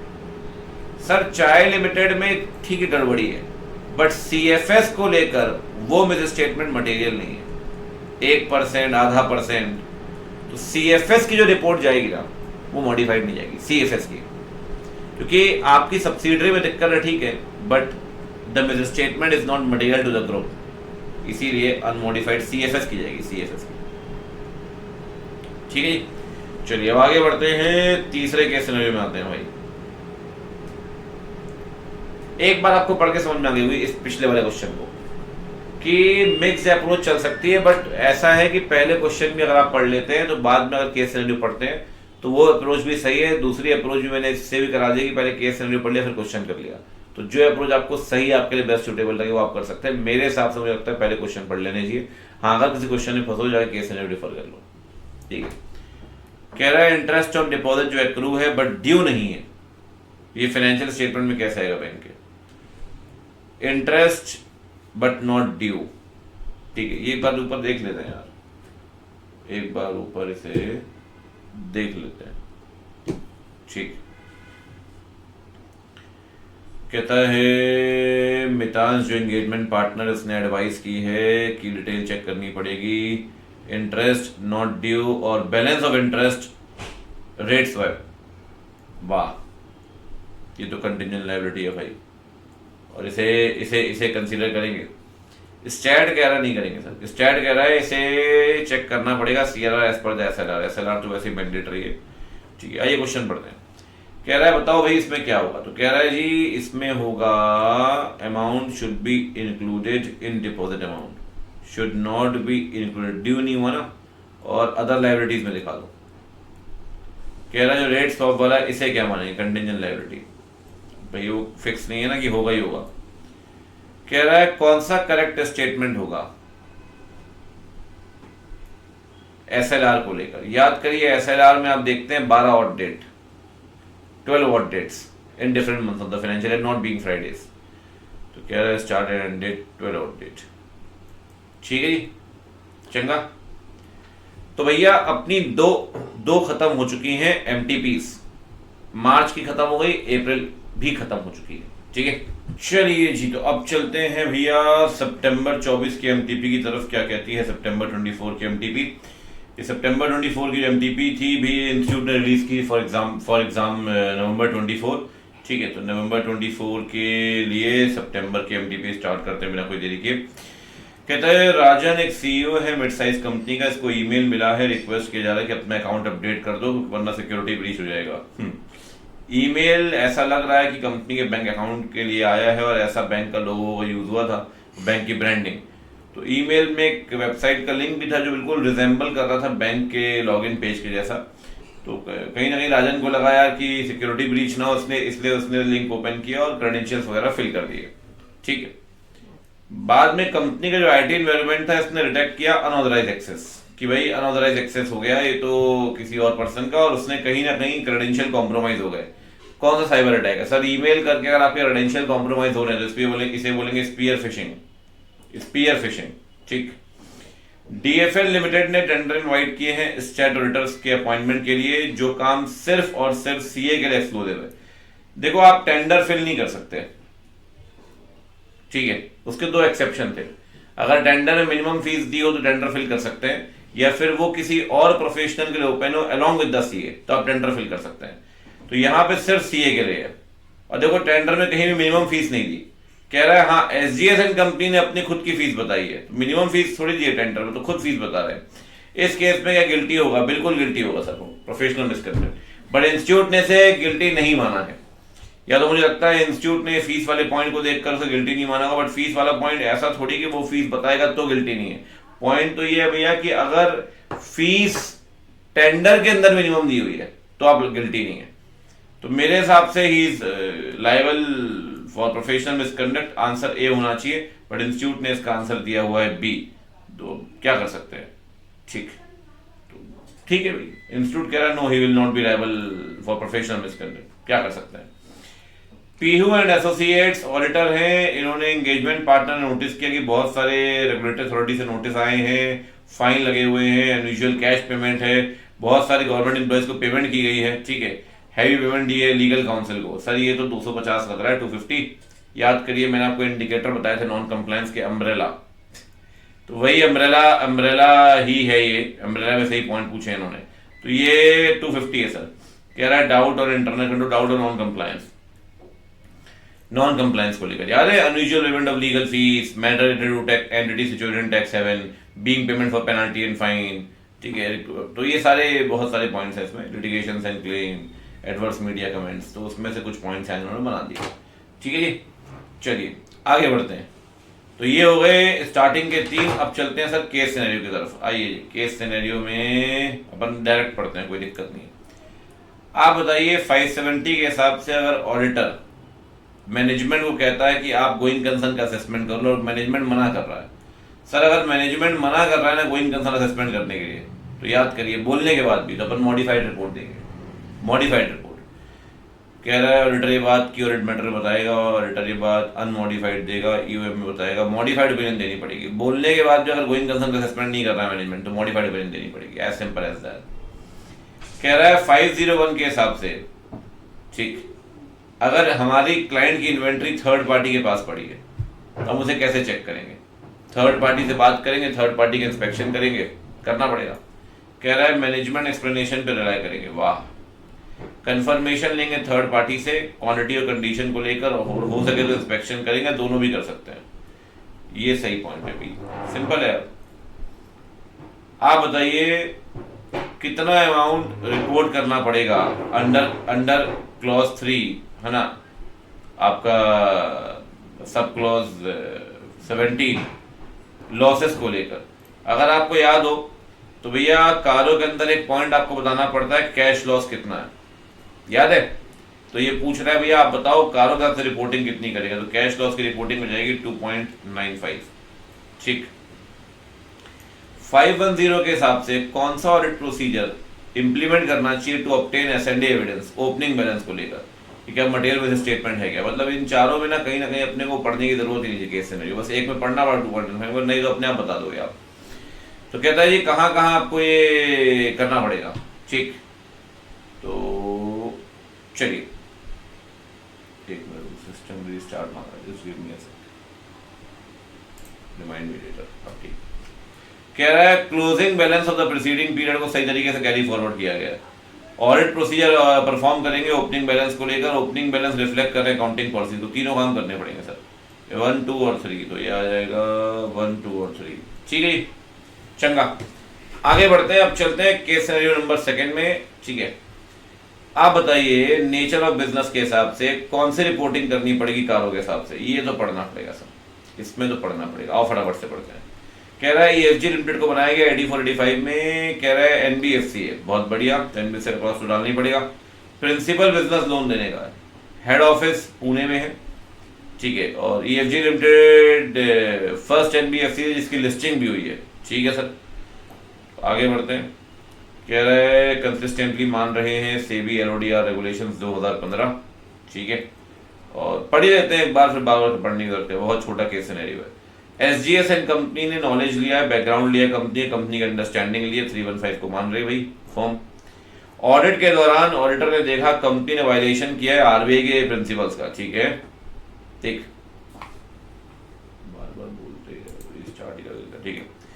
Since the company was non deposit taking and in one case the year under consideration, company ने पब्लिक डिपॉजिट लिया, मतलब नॉन डिपॉजिट टेकिंग है और पब्लिक डिपॉजिट लिया हुआ है, ओहो ये तो गलत कर दिया आपने। मैनेजमेंट ने डिटेल नोट दिया इस बारे में फाइनेंशियल के अंदर, और कह रहा है रीपे कर दिए सारे अगले फाइनेंशियल ईयर में। नोट को देखते ऑडिटर को लगता है ये मैटर हाँ इंपॉर्टेंस का है, बताना चाहिए यूजर्स को, ठीक है। साथ में आपने कंफर्मेशन रिक्वेस्ट भेजी 14 डेटर्स को जिसमें से इनको लोन दिया गया था एज पर 505।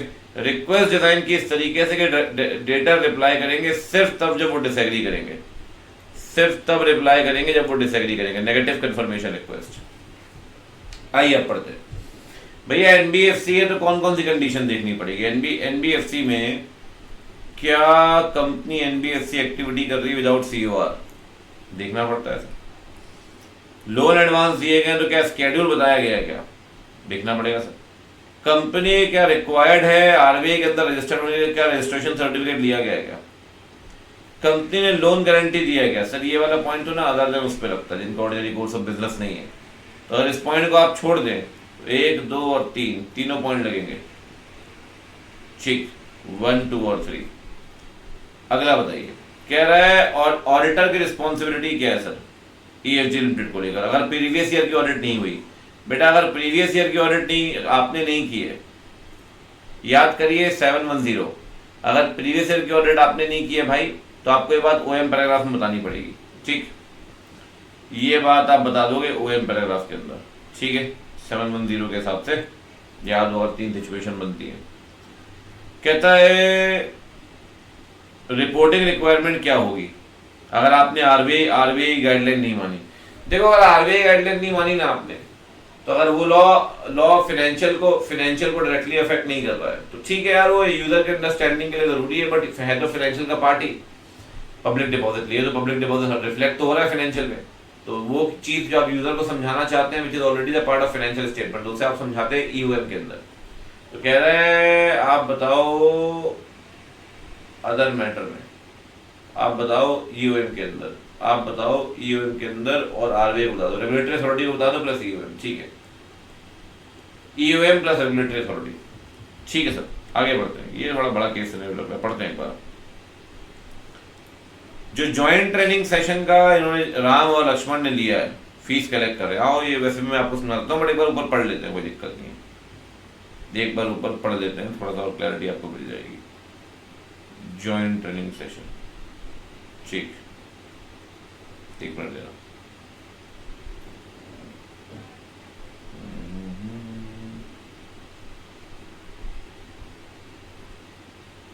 कहाँ गया भाई तू।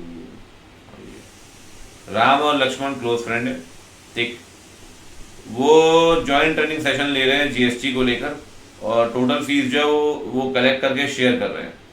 वो जो प्रोफेशनल सर्किल में लोग हैं दूसरे CA उनको वो इनवाइट करते हैं उसके लिए, और किसी ने कहा भाई this is against professional ethics. Sir ethical standard board का डिसीजन है, दिस इज अलाउड। आप जॉइंट ट्रेनिंग सेशन ले सकते हैं और जो फीस आएगी फीस को आप शेयर भी कर सकते हैं, दिस इज अलाउड, ठीक। तो कहता है जी बताइए, कह रहा है प्रोफेशनल मिसकंडक्ट होगा, कह रहा है यस, कह रहा है यस, कह रहा है यस। अरे यार ESB की लिस्ट बना के नहीं दी होगी आखिर में, कह रहा है no as per the recent decision of the ESB it is permissible for 2 और more CA collectively joint training session ले सकते हैं और शेयरिंग कर सकते हैं, कोई दिक्कत नहीं, अलाउड है। आप बताओ BRSR को लेकर तो डेटा टोटल एमिशन में और फ्यूचर एनर्जी कंजम्पशन में एक बार जरा पढ़ लेते हैं। याद करिए, मैंने आपको BRSR में कहा था और ये भी कहा था बहुत इंपॉर्टेंट है, 2 तरह के इंडिकेटर्स होते हैं BRSR में। इंडिकेटर्स की बात की गई है MCQ में, क्योंकि इसको पढ़ के तो आपको समझ में आएगा नहीं क्वेश्चन, बस ऑप्शन पढ़ोगे तो समझ में आएगा। एक होते हैं भाई एसेंशियल इंडिकेटर, एक होता है लीडरशिप इंडिकेटर। जो एसेंशियल इंडिकेटर होते हैं वो मैंडेटोरिली मानना पड़ता है आपको, जो लीडरशिप इंडिकेटर होते हैं ना ऑप्शनल डिस्क्लोजर होता है, याद करिए, मैंडेटरी नहीं है मानना। तो पहला ऑप्शन ही सही है, ठीक। कहता है ये फ्यूचरिस्टिक प्लान जो कंपनी का है एनर्जी कंजम्पशन के लिए, तो कौन से प्रिंसिपल में फॉलो करेगा, याद है? ठीक है, प्रिंसिपल्स ऑफ वो, चलो एक बार पढ़ लेते हैं, वैसे ऐसी कोई दिक्कत नहीं है, ठीक है। कह रहा है कंपनी की ऑडिट की गई है, ठीक है। कंपनी ने डिटेल दी टोटल एमिशंस के बारे में, प्रोडक्शन आउटलेट से, एनर्जी कंजम्पशन को लेकर काम किया आने वाले सालों में। और CA राम ने सस्टेनेबिलिटी रिपोर्टिंग भी देखी है, उसे बोला गया एडवाइस देने के लिए BRSR को लेकर। आप बताइए, ठीक है, आपको एडवाइस देनी है। देखो सस्टेनेबिलिटी रिपोर्टिंग तो ठीक है, वो आपका काम है, बट कंपनी क्या कर रही है, एमिशंस को लेकर बात कर रही है। अगर एमिशंस की हम बात करें तो प्रिंसिपल यहाँ लगेगा 6, ठीक है, कंट्रोल। तो कह रहा है protection and restoration of environment. अब आपको लग रहा है तुम्हें याद नहीं, इसलिए अगर याद नहीं है ना भाई तो याद कर लो, प्रिंसिपल आता है क्वेश्चन, ध्यान रखना एग्जाम में, ठीक। हाँ जी, अगला क्या कह रहा है आपको ना कोऑपरेटिव की बात की गई है। आओ पहले पढ़ लेता हूँ ऊपर क्या दिया है। दिया हुआ है सर कि राम का जो नाम है ना, इसे आप कोऑपरेटिव एक बैंक है, अर्बन कोऑपरेटिव बैंक, उसके बोर्ड ऑफ मैनेजमेंट में आपको मेंबर बनाया जा रहा है। तो क्या एक सीए का नाम कोऑपरेटिव बैंक के बोर्ड में जा सकता है? जा सकता है सर। याद करिए एथिकल स्टैंडर्ड बोर्ड का डिसीजन नंबर 1, पहला ही पॉइंट यही है कि अर्बन कोऑपरेटिव बैंक में आप जा सकते हैं, but subject to the condition कि डे टू डे में आप इन्वॉल्व नहीं होंगे, डे टू डे एक्टिविटीज में इन्वॉल्व नहीं होंगे। You can become the part of the board of the urban cooperative bank, allowed है सर।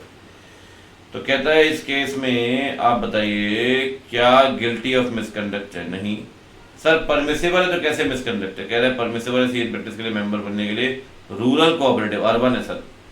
कह रहा है मेंबर बन सकता है अर्बन कोऑपरेटिव बैंक में, इसलिए गिल्टी नहीं है, ठीक है सर, ठीक। आइए आगे बढ़ते हैं। लास्ट क्वेश्चन, इस गिवन केस में एम्फेसाइज किया गया है कि लक्ष्मण एक प्रैक्टिसिंग सीए है और एंगेज है इक्विटी रिसर्च एडवाइजर में, बन सकते हैं सर, कहीं कोई दिक्कत नहीं, ठीक। बस एक बात ध्यान रखना, रिटेल रिपोर्ट नहीं दे सकता वो, ये भी एथिकल, मतलब यहाँ पे ना इन्होंने एथिकल स्टैंडर्ड बोर्ड, अगर आपको याद हो मैंने समराइज नोट्स के अंदर भी मेन दिया ही था, ये समराइज नोट्स के अंदर लास्ट जो discussion the decisions of ethical standard board, ये बिल्कुल समराइज मैंने दिए हुए हैं, ठीक है ना। तो अगर किसी ने नहीं देखा है, अगर आपको फाइल आपको मेरे चैनल क्रैक सी फाइनेंस आपको मिल जाएगी टेलीग्राम चैनल से, तो इस पेपर ने पूरा दिया हुआ है, कोई दिक्कत नहीं है, ठीक है। तो एक क्वेश्चन, 2-3 क्वेश्चन यहाँ से बना दिए इंस्टीट्यूट, तीसरा क्वेश्चन है यहाँ से, ठीक। एक तो अर्बन कोऑपरेटिव वाला ये मैंने आपको बताया, ये क्वेश्चन पूछा इन्होंने, ठीक। फिर अभी इक्विटी रिसर्च एडवाइजर वाला क्वेश्चन ये पूछ रहे हैं, ज्वाइंट ट्रेनिंग सेशन वाला इन्होंने पूछा, इसी मतलब तीसरा क्वेश्चन पूछ लिया यहाँ से, but he can not publish detail report. तो आइए जरा पढ़ते हैं क्या लिए कहानी। तो कह रहा है इस बारे में कुछ दिया क्या इन्होंने इक्विटी रिसर्च एडवाइजर के बारे में, चलो पढ़ लेते हैं, वैसे कुछ सिंपल ही पॉइंट, क्या दिक्कत है। कह रहा है आप बताइए प्रोफेशनल मिसकंडक्ट मानेंगे? कह रहा है no, a CA in practice में be an equity research adviser but he can not publish retail report, क्योंकि कहीं ना कहीं बिजनेस ऑक्यूपेशन हो जाएगा। अगर रिटेल रिपोर्ट नहीं देता तो प्रोफेशनल मिसकंडक्ट नहीं लगेगा, बिल्कुल ठीक बात है। रिटेल रिपोर्ट इशू नहीं कर सकता। आपने देखा होगा शेयर बुकर रिटेल रिपोर्ट आती है ना कि इस शेयर में पैसा लगाइए, इतनी ग्रोथ है, ये है वो है, तो वो सब आप नहीं कर सकते। इक्विटी रिसर्च के एडवाइस आप दे सकते हो, वो अलाउड है, ठीक है। तो ये निपट गए भाई आपकी तीसरी एमटीपी सितंबर 24 की केस सिनेरियोस, ठीक है ना, डन है। चलिए जी अब चलते हैं भैया अक्टूबर वाली एमटीपी करने के लिए। अब अक्टूबर वाली एमटीपी में फटाफट से देखते हैं क्या क्या चीजें दी गई हैं, आइए पढ़ते हैं। Pihu limited company engaged in the business of kids toys, और कंपनी गुड्स बेच रही है क्रेडिट बेसिस पे। मोहन सोन एंड एसोसिएट्स ऑडिटर के तौर पे अपॉइंट किए गए हैं during the course of audit. Mohan जो एंगेजमेंट पार्टनर है उसने मैनेजमेंट से बोला ईमेल एड्रेस आप ट्रेड रिसीवेबल्स का दे दें ताकि हम डायरेक्ट कंफर्मेशन ले पाए। मैनेजमेंट ने अपने सेल्स सुपरवाइजर को बोला कि भैया कंफर्मेशन रिक्वेस्ट भेज दो। यहां तक चीजें ठीक है, आप मैनेजमेंट से बोलिए, मैनेजमेंट भिजवाएगा कंफर्मेशन रिक्वेस्ट, उसमें कोई दिक्कत नहीं 505 के अंदर। लेकिन मैनेजमेंट ने सेल्स सुपरवाइजर से बोला कि सारे रिस्पॉन्सेज आप कलेक्ट करिए और सारे रिस्पॉन्सेज ऑडिटर को दीजिए। एक बात ध्यान रखिए, मैनेजमेंट भेजता जरूर है, लेकिन जो रिप्लाई आएगा थर्ड पार्टी का वो सीधे ऑडिटर के पास आएगा, ऑडिटर के पास। तो मैनेजमेंट ने इन्फॉर्म किया कि सीए मोहन जो कंफर्मेशन है 2 ट्रेड रिसीवेबल्स का, मून एंड सन लिमिटेड का, वो अवेलेबल नहीं है, कोई डिस्प्यूट चल रहा है। देखो जी, अगर डिस्प्यूट चल रहा है, रीजनेबल ग्राउंड है, तो कोई दिक्कत वाली बात नहीं है, ऑल्टरनेटिव अपने एविडेंस दे देंगे। बट जो एक ऊपर फॉल्ट किया कि भाई आपने बोला कि एविडेंस कलेक्ट करेगा सुपरवाइजर और आपको देगा, वो दिक्कत है। अदर ट्रेड रिसीवेबल्स को लेकर सेल्स सुपरवाइजर मोहन को दे रहा है सारे बैलेंस कंफर्मेशन। आप बताइए भैया क्या होगा इस केस में। मोहन को रिलाई नहीं करना चाहिए था एक्सप्लेनेशन जो मैनेजमेंट दे रहा है, बिल्कुल ठीक बात है। मोहन को डायरेक्ट रिस्पॉन्स खुद लेना चाहिए था, ठीक है, दोनों ही पॉइंट सही है, ए और बी। तो ये हो जाएगा सी इज द राइट आंसर, ठीक है। आगे बढ़ते हैं सर। राजवीर ऑडिट कर रहा है मैन्युफैक्चरिंग कंपनी की, स्ट्रीमलाइन करने के लिए उसने सैंपलिंग टूल की मदद ली है रिप्रेजेंटेटिव सैंपल ड्रॉ करने के लिए, और कहीं ना कहीं वो एम्प्लॉय कर रहा है बोर्ड को, बोर्ड समझते हैं आप, to cross check the companies compliance with the stat payment like GST DDS. While reviewing the financial statement Rajveer realise कर रहा है एक्सेल पे टू ऑटोमेटेड कैलकुलेशंस। देखो जी, बोर्ड का इस्तेमाल कर रहा है, ऑटोमेटेड कैलकुलेशन कर रहा है, कहीं ना कहीं Rajveer is doing auditing digitally. तो यहां पे आएगा, आप बताइए कौन से ऑडिट कर रहा है, ऑडिटिंग डिजिटली, ठीक। अब चलते हैं जी आगे बिना कोई देरी किए। कहता है टीके एसोसिएट चार्टर्ड अकाउंटेंट फर्म में ऑडिटर के तौर पे अपॉइंट हो रही है। इसमें 2 पार्टनर है, सीएटी एंड सीएके। सीएटी ब्रदर है फाइनेंस डायरेक्टर के फादर का, ठीक है, ब्रदर है फाइनेंस डायरेक्टर के जो फादर है उसका, अरे, और सीए के ओल्ड फ्रेंड है फाइनेंस डायरेक्टर का। भैया यहाँ तो फैमिलियरिटी थ्रेट की खुशबू आ रही है, चटी बड़ी। तो आप बताइए कौन सा थ्रेट है भैया, यहाँ तो क्लियर कट केस है फैमिलियरिटी थ्रेट का, ठीक है। आओ ये आगे बढ़ते हैं, तो चलते हैं, पहले क्वेश्चन पढ़ते हैं फिर वहां से देखेंगे। कह रहा है कंपनी की सिग्निफिकेंट ग्रोथ है पिछले सालों में, लेकिन कंपनी ने पिछले 2 साल में ढंग का परफॉर्म नहीं किया। 570 के हिसाब से कुछ ऐसे इवेंट्स हैं जो सिग्निफिकेंट डाउट क्रिएट करते हैं entities ability of the going concern. आप बताइए गोइंग कंसर्न है या नहीं, ये एसेस जब करेगा ऑडिटर, कौन से प्रोसीजर परफॉर्म नहीं करेगा, एंटिटी गोइंग कंसर्न में है या नहीं, कौन से प्रोसीजर परफॉर्म नहीं करेगा। कह रहा है मैनेजमेंट के साथ डिस्कशन करना है कि भाई ऊपर देखो, ऊपर 1-2 चीजें पढ़ लो आप कि हुआ क्या, कि देखो ये आपका कंपनी थी, टोटल पेड कैपिटल 10 करोड़ की थी, टर्नओवर आपके सामने दिया हुआ है, प्रॉफिट लॉस चल रहा है कंपनी में। कह रहा है कंपनी कन्वेंशनल मेथड यूज कर रही है स्पाइसेस प्रिपेयर करने के लिए, और ह्यूमन इंटरवेंशन बहुत ज़्यादा है, इसलिए कॉस्ट ऑफ प्रोडक्शन बढ़ जाती है in comparison to other companies. Company ने सिग्निफिकेंट ग्रोथ की है पिछले कुछ सालों में, बट पिछले 2 सालों में अच्छा परफॉर्म नहीं किया। एक नया कॉम्पिटिटर आ गया स्पाइस हर्ब्स, और ये 75% मार्केट शेयर कैप्चर कर चुका है। Highly successful competitor, emergence of highly successful competitor 570 के अंदर याद करिए। फिर कह रहा है भाई प्रोडक्ट ऑफर कर रहा है रिड्यूस प्राइस पे, नई मशीनरी इन्होंने यूज कर रहे हैं, minimising the manual stuff and cost of labour, ठीक है जी। आगे बढ़ते हैं। कह रहा है कॉस्ट ऑफ प्रोडक्शन कम करने के लिए कैपिटल मार्केट को रिकैप्चर करने के लिए मैनेजमेंट जो है ये कह रहा है नया प्लांट हम एस्टैब्लिश करेंगे, ऑटोमेटिक मशीन लगाएंगे। एस्टिमेटेड कॉस्ट जो है 75 लाख होगी मशीन की। कंपनी बैंक के पास गया, कह रहा है 70 लाख का टर्म लोन दे दो, हम 5 साल में पे कर देंगे। बैंक ने सैंक्शन किया लोन और 35 लाख रुपीज डिसबर्स कर दिए। अब पूरा पढ़ी लेते 2 मिनट लगेंगे। ग्रॉस लिमिटेड ने हुक एंड क्रुक, कैसा नाम रखा है यार, चार्टर्ड अकाउंटेंट को अपॉइंट किया एजीएम में 5 साल के लिए। ऑडिट टीम ने ऑडिट की, और ऑडिट का काम करने के बाद ऑडिट टीम ने नीचे दी गई चीजें सबमिट की। कह रहा है जो मटेरियल सप्लायर है पीएक्स, इसने कंपनी के ऊपर केस कर दिया, बहुत बड़े 2.5 करोड़ रुपए मांग रहा है। कंपनी ने एस्टिमेट लगाया है डेटर को लेकर 8%, 65% जो वैल्यू ऑफ इन्वेंट्री है वही कवर हो पाई क्योंकि आग लग गई थी। कंपनी को एक शोकॉज नोटिस भी आया स्टेट पॉल्यूशन कंट्रोल बोर्ड से, ऐसे 250 की खुशबू आ रही है यहाँ से, ठीक है। आपको पता है वो लॉ जो डायरेक्टली अफेक्ट नहीं करते फाइनेंशियल स्टेटमेंट को। 3 इंसिडेंसेस ऑफ फ्रॉड है, टोटल 1.25 करोड़ के, बढ़िया, 1 करोड़ से ऊपर तो सीजी को वैसे ही बताना पड़ेगा। अब वो आपसे क्वेश्चन पूछ रहा है, आप बताइए कि कौन सा काम नहीं करना चाहिए गोइंग कंसर्न का असेसमेंट करते वक्त। कह रहा है मैनेजमेंट से बात करिए, क्या इंस्टॉलेशन और नया plant machinery cost of production को रिड्यूस करेगा, ठीक बात है। लीगल काउंसिल से बात करिए, लिटिगेशन वगैरह चल रहे हैं क्या, और मैनेजमेंट का असेसमेंट सही है, ये भी करना है। कह रहा है मैनेजमेंट का फ्यूचर प्लान देखिए, ये तो अपन देखते हैं यार, ऑब्वियस सी बात है, इवन अपन वहाँ भी देखते हैं कारों के अंदर भी।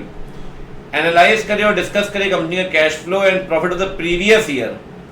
सर देखो ये काम नहीं है गोइंग कंसर्न को लेकर, प्रीवियस ईयर का कैश फ्लो एनालाइज क्यों करेंगे भाई, ये काम नहीं करना चाहिए। कह रहा है कंपनी ने ना एस्टिमेट किया है 8% का, फाइनेंशियल स्टेटमेंट आइटम का मेजरमेंट प्रिसाइजली नहीं कर सकते, इसलिए एस्टिमेशन फॉर्म करना पड़ता है। नेचर एंड रिलायबिलिटी जो इन्फॉर्मेशन है वो अकाउंटिंग एस्टिमेट की बात कर रहा है यहाँ पे। कह रहा है देखो जी मुद्दे की बात, प्लीज एडवाइस कौन से आइटम में सबसे ज्यादा हायर एस्टिमेशन अनसर्टेनिटी होगी 540 के हिसाब से। आओ पढ़ते हैं। कह रहा है judgement about the outcome of pending litigation. मैं आपको रीजन दूंगा इसके पीछे। इन्वेंट्री का ऑब्सोलेंस को लेकर जो फ्रीक्वेंटली किए जा रहे हैं, अगर फ्रीक्वेंटली किए जा रहे हैं सर तो अनसर्टेनिटी कम होती है, हमेशा ध्यान रखिए, ये ऑप्शन तो सही नहीं है। अकाउंटिंग एस्टीमेट जो वेल नोन तरीके हैं, वेल नोन तरीके में अनसर्टेनिटी कम होती है, याद रखिए 540।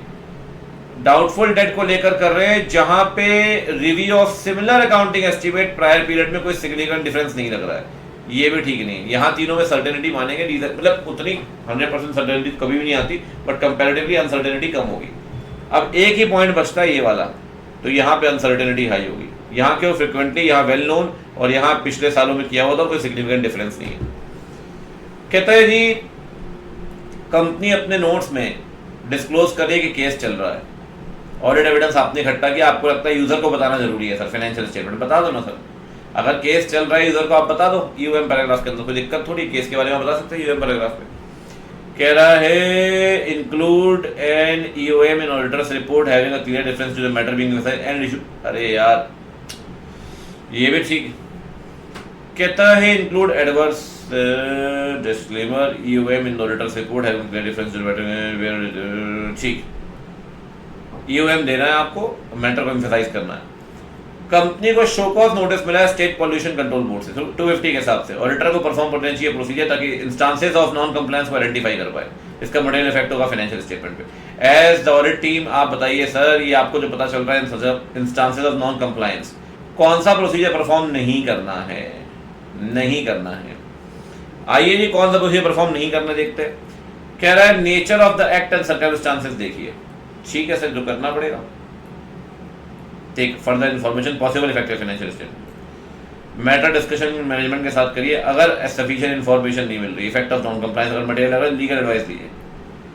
कह रहा है लीगल रिक्वायरमेंट मॉनिटर करिए और कंप्लायंस चेक करिए। सर कंप्लायंस चेक करते हैं उस लॉ में जो फाइनेंशियल स्टेटमेंट को अफेक्ट करता है, जो फाइनेंशियल स्टेटमेंट को डायरेक्टली अफेक्ट नहीं करता है वहां पे इंस्टांसेस ऑफ नॉन कंप्लायंस देखते हैं। तो कह रहा है सर ये ऑपरेटिंग चीज आपको चेक करने की जरूरत नहीं है, ध्यान रखिए, और कंप्लायंस को कम से कम चेक नहीं करेंगे आप, ठीक। अब बढ़ते हैं भैया आगे। कह रहा है कंपनी ने जो टर्म लोन लिया था ना प्लांट मशीनरी के लिए, जो टोटल टर्म लोन लिया था उसमें से 35 लाख रुपीस बोला था कि स्पाइस ग्राइंडर के लिए लेंगे, स्पाइस ग्राइंडर के लिए, लेकिन जो आपने पैसा इस्तेमाल किया उससे आपने खरीदा स्पाइस ग्राइंडर एंड मिक्सचर। पैसा बोला था स्पाइस ग्राइंडर लेंगे, ग्राइंडर प्लस मिक्सर ले लिया 35 लाख रुपए का। जिस पर्पस के लिए आप लोन लेकर आए थे उस पर्पस में इस्तेमाल नहीं किया आपने, किसी और जगह इस्तेमाल किया, कारों के अंदर बताना पड़ेगा ऑडिटर को। कह रहा है स्टेट द फैक्ट इन कारों के टर्म लोन जो लिया है was not utilised for acquiring the machinery for which it was sanctioned. Terms and condition change करने को बोलो, ये कारों बता दो जिस पर्पस के लिए टर्म लोन लिया है किसी और जगह इस्तेमाल हुआ, ठीक है। आइए आगे बढ़ते हैं, चलो पहले पढ़ ही देते हैं केस सिनेरियो। उनको बैंक लिमिटेड 145 ब्रांचेज इंडिया में, 12 ब्रांचेस जो हैं वो कॉन्करेंट ऑडिट के अंदर कवर्ड है। बैंक की ऑडिट कमेटी डिसाइड कर रही है बिलो मेंशन ब्रांचेस को लेकर। उदयपुर ब्रांच ट्रेजरी में डील कर रही है बट बिल रीडिस्काउंटिंग नहीं करती। वाराणसी ब्रांच ने फॉरेन एक्सचेंज बिजनेस स्टार्ट किया फेब 24 से। चंडीगढ़ ब्रांच जिसका एग्रीगेट डिपॉजिट 35% से ऊपर है एग्रीगेट डिपॉजिट का बैंक के। Globe and associates chartered accountants हैं, अपॉइंट हुआ है ऑडिटर के तौर पे, स्टॉक ऑडिटर के तौर पे बैंक की ऑडिट कमेटी के द्वारा। बैंक ही उसका अपॉइंटमेंट और रेम्युनरेशन फिक्स कर रही है। पहली बात तो यह कि बैंक फिक्स नहीं करता सर, ये एजीएम में डिसाइड करेंगे रेम्युनरेशन वगैरह, अपॉइंटमेंट भी, ठीक है, पहली बात। दूसरी बात, आपने उसको स्टैट ऑडिटर के तौर पे अपॉइंट कर दिया सर। भैया जो आपका स्टॉक ऑडिटर था उसी को बैंक के मैनेजमेंट ने स्टैट अपॉइंट कर दिया, नहीं कर सकते सर। अगर आप स्टैट ऑडिटर बन रहे हैं, पहला स्टेप याद करिए कि आपको इंटरनल सारे असाइनमेंट छोड़ने पड़ेंगे, चाहे कॉन्करेंट हो चाहे स्टॉक ऑडिट हो, ये सब कुछ छोड़ना पड़ेगा। यहाँ भी दिक्कत है, और अपॉइंट मैनेजमेंट कर रहा है स्टैट को, ये भी दिक्कत है। आइए आगे बढ़ते हैं। कहता है कोलकाता ब्रांच में हाई वैल्यू कैश डिपॉजिट है। करंट अकाउंट को लेकर आपके फर्म को अपॉइंट किया गया as the concurrent auditor of the firm of the Kolkata branch. Cash जो कलेक्ट कर रहा है ब्रांच, वो रेमिट कर रहा है करेंसी चेस्ट को on the very same day, but concurrent audit करता है तो आपने देखा कि branch was unable to show intimation send by email to currency chest, कि भैया ट्रांसफर तो कर रहे हैं लेकिन जो इंटीमेशन भेजते हैं कि भैया आपको पैसा ट्रांसफर किया है, वो नहीं दिखा पा रहा है बैंक। चलिए आइए पढ़ते हैं इस बारे में। पहली बात, globe and associates chartered accountants हैं जिसको ऑलरेडी आपने स्टॉक ऑडिटर बनाया है। क्या ग्लोब एंड एसोसिएट्स को आप स्टैट के तौर पे अपॉइंट कर सकते हैं, और क्या वो स्टैट का ऑडिट एक्सेप्ट कर पाएंगे आपके ग्लोब एंड एसोसिएट्स? कहता है can not accept, was not offered by audit committee as they were can accept कहता है can not accept the appointment, should not take the stat audit while they are associated with the internal assignment. ठीक बात है। Bank का management क्या authorised है remuneration fix करने के लिए? भैया कैसी बात कर रहे हो? कहता है बैंक का मैनेजमेंट अपॉइंट नहीं कर सकता, रेम्युनरेशन फिक्स करेगा unless the same is passed by resolution in the AGM. तो बड़ी सिंपल सा पॉइंट है। अगला, डिस्क्रिपेंसी जो है कि आप इंटीमेशन प्रिजर्व नहीं कर रहे हो, आप दिखा भी नहीं पाए, तो क्या करोगे इस केस में? कह रहा है ऑडिटर मैटर रिपोर्ट कर देगा मेजर इरेगुलरिटी, वेरीफाई करेगा detail from email send to currency chest. अरे सर ऐसा है, ईमेल उस बैंक ने भेजा है, आपने बोला दिखा दो ईमेल, उसके बाद रिकॉर्ड ही नहीं है, चेक क्या करोगे आप? माइनर इरेगुलरिटी, और इग्नोर कर दें। ऑडिटर ये बात डिस्कस करेगा importance of preserving the hard copy and soft copy of the email send for cash remittance with the branch manager and check for its compliance the next audit period. ठीक है, this is reasonable, इतना important matter नहीं था, but ठीक है आपने discussion कर लिया और आपने बोला भैया अगली बार मैं चेक कर लूँगा, अगली बार मेंटेन करना। ठीक, चलिए अब बढ़ते हैं आगे, पढ़ते हैं जरा। M and company chartered accountants ने नई फॉर्म स्टार्ट की है, पहला असाइनमेंट किया है स्टैट ऑडिट का। ये इनका पहला असाइनमेंट, जो पार्टनर ने इमीडिएटली काम एक्सेप्ट कर लिया, नहीं करना चाहिए था। पहले प्रीवियस ऑडिटर से बात करना चाहिए था, याद करिए, प्रीवियस ऑडिटर से बात करना चाहिए था, मिसकंडक्ट कर दिया था, प्रोफेशनल मिसकंडक्ट, फर्स्ट केस। आइए पढ़ते हैं। Without paying attention to relevant procedure. ठीक है, उन्होंने काम शुरू कर दिया 25 मई को। ठीक है, ऑडिट के दौरान ऑडिटर ने रिक्वेस्ट किया फाइनेंशियल्स के लिए। ठीक है, कह रहा है भैया फाइनेंशियल चाहिए till 25 of May of the current year, मतलब अभी तक के भी चाहिए, मतलब ऑडिट कर रहा है ना तो मई में कर रहा है, तो कह रहा है अभी तक के फाइनेंशियल चाहिए, ऑडिटर कह रहा है। मैनेजमेंट कह रहा है भैया एक तो प्रीवियस ईयर के मांगे आपने मैनेजमेंट से, एक अभी तक के मांगे, मैनेजमेंट ने दोनों मना कर दिया, कह रहा है आपके स्कोप से बाहर है, इस टाइम आपको नहीं दे पाएंगे, लेकिन बाद में प्रोवाइड किए सितंबर 23 में। देखो ऐसा है भैया, अभी तक के फाइनेंशियल भी मांग सकते हो और प्रीवियस के तो आप मांग ही सकते हो। रीजन भी 510 लग जाएगा इस केस में, ऐसे 510 कि भैया इनिशियल ऑडिट एंगेजमेंट है, आपने पिछले साल ऑडिट की नहीं है, आपने इस बार एक्सेप्ट किया है, तो 510 के अंदर तो प्रीवियस फाइनेंशियल तो वैसे ही मांग सकते हैं। मैनेजमेंट मना कर रहा है, मैनेजमेंट दोनों केस में गलत है। ये डाउट हुआ कि सीनियर अकाउंटेंट फ्रॉड में इन्वॉल्व हो सकता है 115 लाख के, 1,15,00,000। जब फर्दर इन्वेस्टिगेशन किया मैनेजमेंट ने, तो देखा कि ग्रॉस मिस्टेक हुई अकाउंटेंट के पार्ट पे, उसने रॉन्गली डेबिट और क्रेडिट कर दिया था सर्टेन अमाउंट को बाय मिस्टेक, 17 लाख रुपए का। कंपनी ने करेक्ट एविडेंस दिया बैलेंस अमाउंट का, ऑडिटर कन्विंस था कि कोई फ्रॉड नहीं हुआ है। ऑडिट कमेटी थी नहीं, तो ऑडिटर ने डायरेक्टर को बोला कि रिप्लेस कर दो अकाउंटेंट को। ठीक है, ठीक है भैया, रिप्लेस कर दो अकाउंटेंट को, अकाउंटेंट ने ढंग से काम नहीं किया। ठीक है, आप कन्विंस हो गए कहीं ना कहीं मैनेजमेंट से। आओ आगे बढ़ते हैं। अगला, कंपनी ने पहले सोचा कि भाई टैक्स ऑडिट काम प्रीवियस ऑडिटर को देंगे, लेकिन सही एक्सपीरियंस नहीं था, तो भाई उन्होंने बोला कि टैक्स ऑडिट काम आपको दे देते हैं। ठीक है, स्टैट को ही टैक्स ऑडिट काम दे रहे हैं। ठीक है, ऑडिट खत्म होने के बाद श्याम जो है, जो पार्टनर है फर्म का, वो कंफ्यूज था कि क्या फर्म प्रोफेशनल मिसकंडक्ट कर रही है, क्या प्लॉसिबल वायलेशन है। वो तो ऊपर ही कर दिया प्रोफेशनल मिसकंडक्ट, पूछा नहीं आपने प्रीवियस ऑडिटर से, वो तो आपने तभी कर दिया, कहानी तभी खत्म हो गई थी भाई साहब। कह रहा है घनश्याम से बात की अपने पार्टनर से, क्लैरिफिकेशन के लिए। घनश्याम से पूछो भाई, घनश्याम की गलती थोड़ी है उस केस में। आओ पहले पूरा पढ़ते हैं। एक रिक्रूटमेंट एजेंसी है हायर प्राइवेट लिमिटेड, इसने श्याम को कांटेक्ट किया, कह रहा है यार एक लीडिंग मैन्युफैक्चरिंग कंपनी में ना वैकेंसी निकली है, श्याम ने रिजाइन किया फॉर्म से, ऑडिट फॉर्म से, सीए फॉर्म से, और कंपनी ज्वाइन कर ली।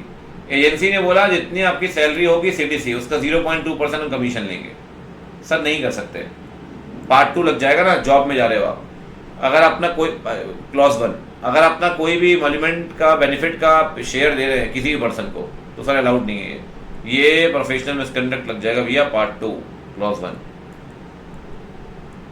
ठीक है, अदर देन प्रैक्टिस।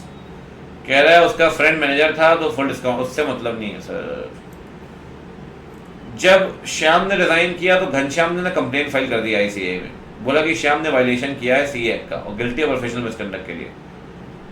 घनश्याम ने जब कंप्लेंट फाइल की तो श्याम ने रिवेंज लेने का सोचा, और while thinking for a suitable reason to file a complaint, he recalled Ghanshyam was engaged as a registration authority for obtaining digital signature. Sir ऐसा है, डिजिटल सिग्नेचर के लिए आप काम ले सकते हो, ये प्रोफेशनल मिसकंडक्ट नहीं, this is not a professional misconduct, ये अलाउड है। इसने कंप्लेंट फाइल कर दी घनश्याम के अगेंस्ट। चलिए आगे बढ़ते हैं। आप बताइए पॉइंट 1 के अंदर क्या हुआ। देखो भैया, मैनेजमेंट ने आपसे 25 मई तक के भी मांगे, ऑडिटर ने 25 मई तक के भी मांगे थे, और आपसे उसके भी मांगे, क्या बोलते हैं, पिछले साल के भी मना कर दिया। कह रहा है जी मैनेजमेंट राइट है, कह रहा है जी ऑडिटर को राइट है, पिछले साल के मांगने का 15 में तक मांगने का राइट नहीं है। कह रहा है दोनों के पास राइट है, ऑडिटर के पास राइट है, मैनेजमेंट जो मना कर रहा है वो गलत कर रहा है। कह रहा है क्या क्या क्या जो फॉर्म है वो गिल्टी है सर, बिल्कुल गिल्टी है, बिल्कुल गिल्टी है। ये लगेगा क्लॉज 8 पार्ट 1। श्याम गिल्टी है प्रोफेशनल मिसकंडक्ट, बिल्कुल है सर, उसने अपना पार्ट शेयर किया। ठीक, क्या घनश्याम गिल्टी है प्रोफेशनल मिसकंडक्ट के लिए? The answer is no, he is not guilty. ठीक है जी, तो ये हो गई भैया आपकी अक्टूबर की एमटीपी समाप्त, डन। चलिए जी, अब चारों एमटीपी हमने कंप्लीट कर ली बच्चावाड़ी। अब चलते हैं बिना कोई देरी किए आरटीपी की तरफ। तो आरटीपी में पहली जो आरटीपी आपको दिख रही है भैया, ये दिख रही है आपकी मई 24 की आरटीपी, और मई 24 की आरटीपी में हमको सबसे पहले पढ़ना है केस सिनेरियो बिना कोई देरी किए। ठीक है, तो आप देख सकते हैं इस फैक्ट्स के आधार पर उन्होंने केस सिनेरियो रेफर किया कि भाई ये केसेस आपको, इस केस सिनेरियो का आंसर आपको देने हैं। ठीक है, आइए बिना कोई देरी के शुरू करते हैं। कहता है audit team of BCD sure नहीं है कि मटेरियलिटी कौन सी चूज करनी है ताकि आइडेंटिफाइड मिस स्टेटमेंट को इवेल्युएट कर पाए और अनकरेक्टेड मिस स्टेटमेंट को आप इवेल्युएट कर पाए, ताकि ओपिनियन फॉर्म कर पाए और कंक्लूजन दे पाए कि क्या ऑडिटर ने रीजनेबल एश्योरेंस लिया है that whether the financial statement are free from MM whether due to fraud और एरर। आप बताइए ऑडिट टीम को एप्रोप्रिएट ऑप्शन क्या होगा सर मटेरियलिटी चूज करने के लिए। देखो ऊपर उन्होंने कई सारी कथाएं दी हैं, ठीक है, बट मैं आपसे फिर कह रहा हूँ कि आप ये आराम से बना सकते हैं, कहीं कोई दिक्कत नहीं है। ठीक है, क्वेश्चन आपको जहां लगेगा वहां ऊपर ऊपर आ जाएंगे, अदरवाइज कोई दिक्कत नहीं है। ठीक, अब देखो जी एक बात समझिए, नीचे इन्होंने एक पॉइंट लिखा भी है, मतलब यहाँ चलो एक बार पढ़ भी लेते, कोई दिक्कत नहीं है। कह रहा है फाइनेंशियल स्टेटमेंट को बनाया गया डच गैप के हिसाब से, बाहर की कंपनियों की ग्रुप ऑडिट में आप पढ़ते हैं। ठीक है, टर्म्स एंड कंडीशन कॉन्ट्रैक्ट में दी गई है, तो स्पेशल पर्पस फ्रेमवर्क हो गया। एंड देखो आयुष प्रोप्राइटर है बीसीडी एंड कंपनी का, इसको अपॉइंट किया गया ऑडिट करने के लिए अमृता इंडस्ट्रीज की। फाइनेंशियल को बनाया गया एज पर डच गैप, ठीक है, बाहर वाले फ्रेमवर्क के हिसाब से। और टर्म्स एंड कंडीशंस जो दी गई है कॉन्ट्रैक्ट के अंदर, कॉन्ट्रैक्ट किसके बीच में है? कॉन्ट्रैक्ट हुआ है कंपनी और बाहर की कंपनी के बीच में। कॉन्ट्रैक्ट मतलब ये हो गया स्पेशल पर्पस फ्रेमवर्क, एसपीएफ, ठीक है ना। अब कहता है सर टर्म्स एंड कंडीशन में दिया था कि फाइनेंशियल की ऑडिट कराओगे इंडिपेंडेंट ऑडिटर से, ठीक है ना। कॉन्ट्रैक्ट ने ये भी दिया कि ऑडिटर मिस स्टेटमेंट अगर 5000 आपका यूरो या उससे ऊपर का होगा, ठीक है, ठीक है, तो कहीं ना कहीं उसे कंसीडर करेंगे टू टेक इनटू अकाउंट। 5000 उससे यूरो से ऊपर तब उसे कंसीडर करेंगे। मिस स्टेटमेंट अगर इससे नीचे हुआ तो इसका करेक्शन करने की जरूरत नहीं है, ऐसा as per the contract. Planning करते वक्त आपने परफॉर्मेंस पर डिसाइड किया 10,000 यूरो पे और ओवरऑल डिसाइड किया 2 लाख यूरो पे। कॉन्ट्रैक्ट कह रहा है 5000 कि भैया 5000 अगर यूरो का है कोई मिस स्टेटमेंट तो आप कंसीडर करिए, और इससे नीचे का अगर कोई मिस स्टेटमेंट है तो उसे ठीक करने की जरूरत नहीं है, ठीक करने की जरूरत नहीं है, मतलब वो चल जाएगा। और आप डिसाइड कर रहे हो 2 लाख और आप decide overall financial statement level पे, और पीएम आपको पता है हमेशा कम होता है, 320 में आप पढ़ते हैं। पीएम डिसाइड किया 10,000 यूरो। सर एक बात बताओ, एक तो फाइनेंशियल बनाया गया स्पेशल पर्पस फ्रेमवर्क के हिसाब से, ठीक है, और स्पेशल पर्पस फ्रेमवर्क के हिसाब से, और वो कह रहा है 5,000 यूरो से जो नीचे का है उसे उसे उसे आप अगर है भी तो ठीक करने की जरूरत नहीं है, और आप फिक्स कर रहे हो 2 लाख यूरो। तो आप बताइए उस केस में कह रहा है ऑडिट टीम कैसे डिसाइड करेगी सर कि कौन सी मटेरियलिटी चूज करनी है, effect of identified with statement. कल कंक्लूजन फॉर्म करोगे आप, तो हम 5,000 यूरो वाला डिसाइड करें या 2 लाख यूरो वाला डिसाइड करें, ये तो अब धर्म संकट हो गया ऑडिट टीम के लिए। कहता है जी आओ कुछ ऑप्शन पढ़ते हैं। स्पेशल पर्पस फाइनेंशियल स्टेटमेंट में मैनेजमेंट एग्री कर सकता है यूजर्स के साथ on a threshold below which misstatement identified will not be corrected और अदरवाइज एडजस्टेड, जो ऊपर भी लिखा हुआ था। कह रहा है अगर थ्रेशोल्ड है, it does not relieve the auditor from the requirement determine materiality in accordance जैसे 320। कह रहा है भले थ्रेशोल्ड होगा लेकिन उससे ऑडिटर की जिम्मेदारी खत्म नहीं होती मटेरियल डिसाइड करने की। मतलब एक बात तो बड़ी स्पष्ट है कि अगर 5,000 यूरो भले स्पेसिफाइड हुआ, इससे इसका ये मतलब नहीं कि आप अपना मटेरियल लेवल डिसाइड नहीं करेंगे। तो ऑडिटर ने यही तो किया है, अपना लेवल डिसाइड किया है, और उन्होंने अपना 5,000 नीचे का बोला था कि भाई उसे ठीक करने की जरूरत नहीं है। कह रहा ठीक करने की जरूरत नहीं, वो अलग चीज है, एमएल एक अलग चीज है। ठीक, ये बेस्ट ऑप्शन है, मतलब आगे वाला ऑप्शन पढ़ने की जरूरत भी नहीं है। ऑडिटर का जो दायित्व बनता है 320 के अंदर वो बनेगा ही बनेगा। ठीक, अगला कह रहा है मनीष जो है ये ऑडिट मैनेजर है बीसीडी का, इसने ऑब्जेक्शन रेज किया कि ओएम पैराग्राफ नहीं आना चाहिए, उसके हिसाब से कोई रिक्वायरमेंट नहीं ओएम पैराग्राफ की स्पेशल पर्पस फ्रेमवर्क के यूज को डिस्क्लोज करने के लिए। देखो अभी ओएम ऊपर पढ़ लेना, लेकिन एक बात हमेशा ध्यान रखिए, क्या होता है आपको ना क्लियर क्लियर क्लियर स्पेसिफाई करना पड़ता है। जब फाइनेंशियल बनते हैं as per special purpose framework तो उसके यूजर भी फिक्स होते हैं कि भाई इस इंटेंडेड यूजर के लिए बन रहा है, तो ये क्लैरिफाई करना पड़ेगा कि भाई ये रिपोर्ट जो फाइनेंशियल बनाए गए हैं जो रिपोर्ट भी बन रही है वो सिर्फ इंटेंडेड यूजर के लिए बन रही है, और किसी और पर्पस किसी और यूजर के लिए किसी काम की नहीं है। आपको याद होगा अपन पढ़ते थे पॉइंट, किसी और यूजर किसी और पर्पस के लिए किसी काम की नहीं, you have to specify that. क्या अपन ऑप्शन पढ़ के भी निकाल सकते हैं, बट एक बार मैं आपको पढ़ा देता हूँ ऊपर ओएम वाली बात, थोड़ा सा और क्लैरिटी आपको मिल जाएगी। देखो जितना ये सब पढ़ोगे ना उतना और कहीं कहीं कुछ कुछ चीज़ों में आपको डाउट होगा किसी कंसेप्ट में, तो उसके और आपको और कहीं ना कहीं थोड़ा सा एडवांटेज मिल जाएगा, थोड़ी क्लैरिटी मिल जाएगी। रिपोर्ट इशू करते वक्त बीसीडी ने ओएम पैराग्राफ डाला, कह रहे हैं भाई यूज जो है ना special purpose financial reporting framework का, उसको लेकर। दूसरी तरफ बीबी एंड एसोसिएट डिसाइड कर रहा है एडवर्स ओपिनियन देनी है। चलो ये तो भी आएगा, ये वाला पॉइंट तो भी डिस्कस करेंगे। ऊपर वाला पॉइंट ये बहुत अच्छा पॉइंट है,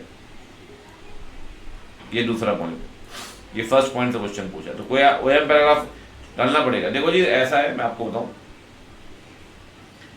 अगर आपको लगता है कि ये यूजर के लिए है और स्पेसिफिक यूजर के लिए, आप ये बात डालो, कोई दिक्कत नहीं, बट आप ये डालना ईओएम के अंदर, ओएम के अंदर मत डालना, क्योंकि बात हो रही है फाइनेंशियल स्टेटमेंट की। ठीक, तो कहाँ आ गया भाई, ये कहाँ है क्वेश्चन, कह रहा है आप इंक्लूड करिए ओएम के अंदर। हमेशा क्या होता है एमटीपी का लेवल ज्यादा आरटीपी का कम। अभी देखो एमटीपी अपन करके रहा है वो इजी है, थोड़ा आरटीपी में घुमा दिया, तो दूसरा क्वेश्चन है दूसरा में भी घुमा रहे हैं। कह रहा है मेंशन करना पड़ेगा और may not be suitable management responsibility section, मतलब कुछ भी की ऑडिट मैटर कुछ भी। कह रहा है मेंशन करना पड़ेगा ईओएम के अंदर, यूजर को अलॉट करेंगे कि भाई ये फाइनेंशियल किसी और काम में नहीं आएंगे। ठीक है, ईओएम। एक बात और कह रहा है चित्रांग जो है ऑडिट मैनेजर है बीआर का, गाइडेंस चाहता है सेपरेट ओपिनियन को लेकर कैश फ्लो, वही जो ऊपर पॉइंट बन रहा था, और पहले पढ़ते हैं ऊपर वाला पॉइंट। कहता है यार आप ना एडवर्स ओपिनियन देना चाहते हो पूरे फाइनेंशियल स्टेटमेंट पे एक्सेप्ट फॉर कैश फ्लो। कह रहा है कैश फ्लो को देकर अनमोडिफाइड दूंगा। सर ऐसा नहीं हो सकता कि सबको लेकर एडवर्स दे रहे हो, एडवर्स सबको लेकर, और बोले सिंगल फाइनेंशियल स्टेटमेंट को लेकर या एलिमेंट को लेकर आपको अनमोडिफाइड देनी है, अलाउड नहीं है सर। कह रहा है ऑडिटर को अगर लग रहा है कि एडवर्स ओपिनियन देनी है, डिस्क्लेमर देना है, तो वो अनमोडिफाइड ओपिनियन नहीं दे सकता किसी सेम एफआरएफ को लेकर on a single financial statement या एलिमेंट ऑफ फाइनेंशियल स्टेटमेंट। पहला ऑप्शन ही सही है। अगर एक को लेकर एडवर्स जा रही है तो सिंगल या एलिमेंट को लेकर आप वो नहीं दे सकते। ठीक है, आइए पढ़ते हैं। कह रहा है कंपनी ने वायलेशन किया है, इंटरनल ऑडिटर को अपॉइंट नहीं किया। आप बताइए कौन सा स्टेटमेंट सही है, नेसेसिटेटिंग द अपॉइंटमेंट ऑफ आईए। लो भैया 138 का क्वेश्चन, वो तो खैर वॉल्यूम 3 में आप पढ़ ही रहे हैं ये वाले चैप्टर में 16 के अंदर फिगर वगैरह दिया हुआ है सर। अच्छा ईयर देख लो भाई, ईयर कौन से ईयर की बात कर रहे हैं, बात कर रहा है क्वेश्चन में आईए की 22-23 की। तो 22-23 में अगर आईए अपॉइंट करना है तो फिगर देखने पड़ेंगे प्रीसीडिंग ईयर के, प्रीसीडिंग मतलब 21-22 के। तो 21-22 की फिगर देख लो, याद है ना। कंपनी कौन सी है भाई, कंपनी है प्राइवेट कंपनी है। प्राइवेट कंपनी में दो ही लिमिट लगती है, LT, loan 100 crore, turnover 200 crore. कहता है टर्नओवर जो है वो 250 करोड़ है, ये लिमिट पूरी हो गई। कह रहा है लोन जो है 75 करोड़ का है, 75 CR, 100 करोड़ तो नहीं है, लेकिन ये 31 मार्च का है ना। लेकिन लोन में एक पॉइंट अगर याद करिए, इंटर में भी पढ़ते रहे आपकी, loan any point of time अगर 100 करोड़ से ऊपर हो गया तो और इन्फॉर्मेशन दी गया, पढ़ते हैं एक बार। कह रहा है बोरोइंग जो बैंक से ली है, क्रेडिट फैसिलिटी बनी है, सैंक्शन अमाउंट 75 CR का है और 22-23 में 100 करोड़ का है। कह रहा आउटस्टैंडिंग बैलेंस कभी भी सैंक्शन लिमिट से ऊपर नहीं गया, मतलब ठीक है 75 CR से कभी ऊपर नहीं गया। तो भैया टर्नओवर ही है जो एक्सीड कर रहा है। ध्यान रखें एल और टी में बीच में और होता है, कोई भी कंडीशन पूरी करके आईए अपॉइंट करना पड़ेगा।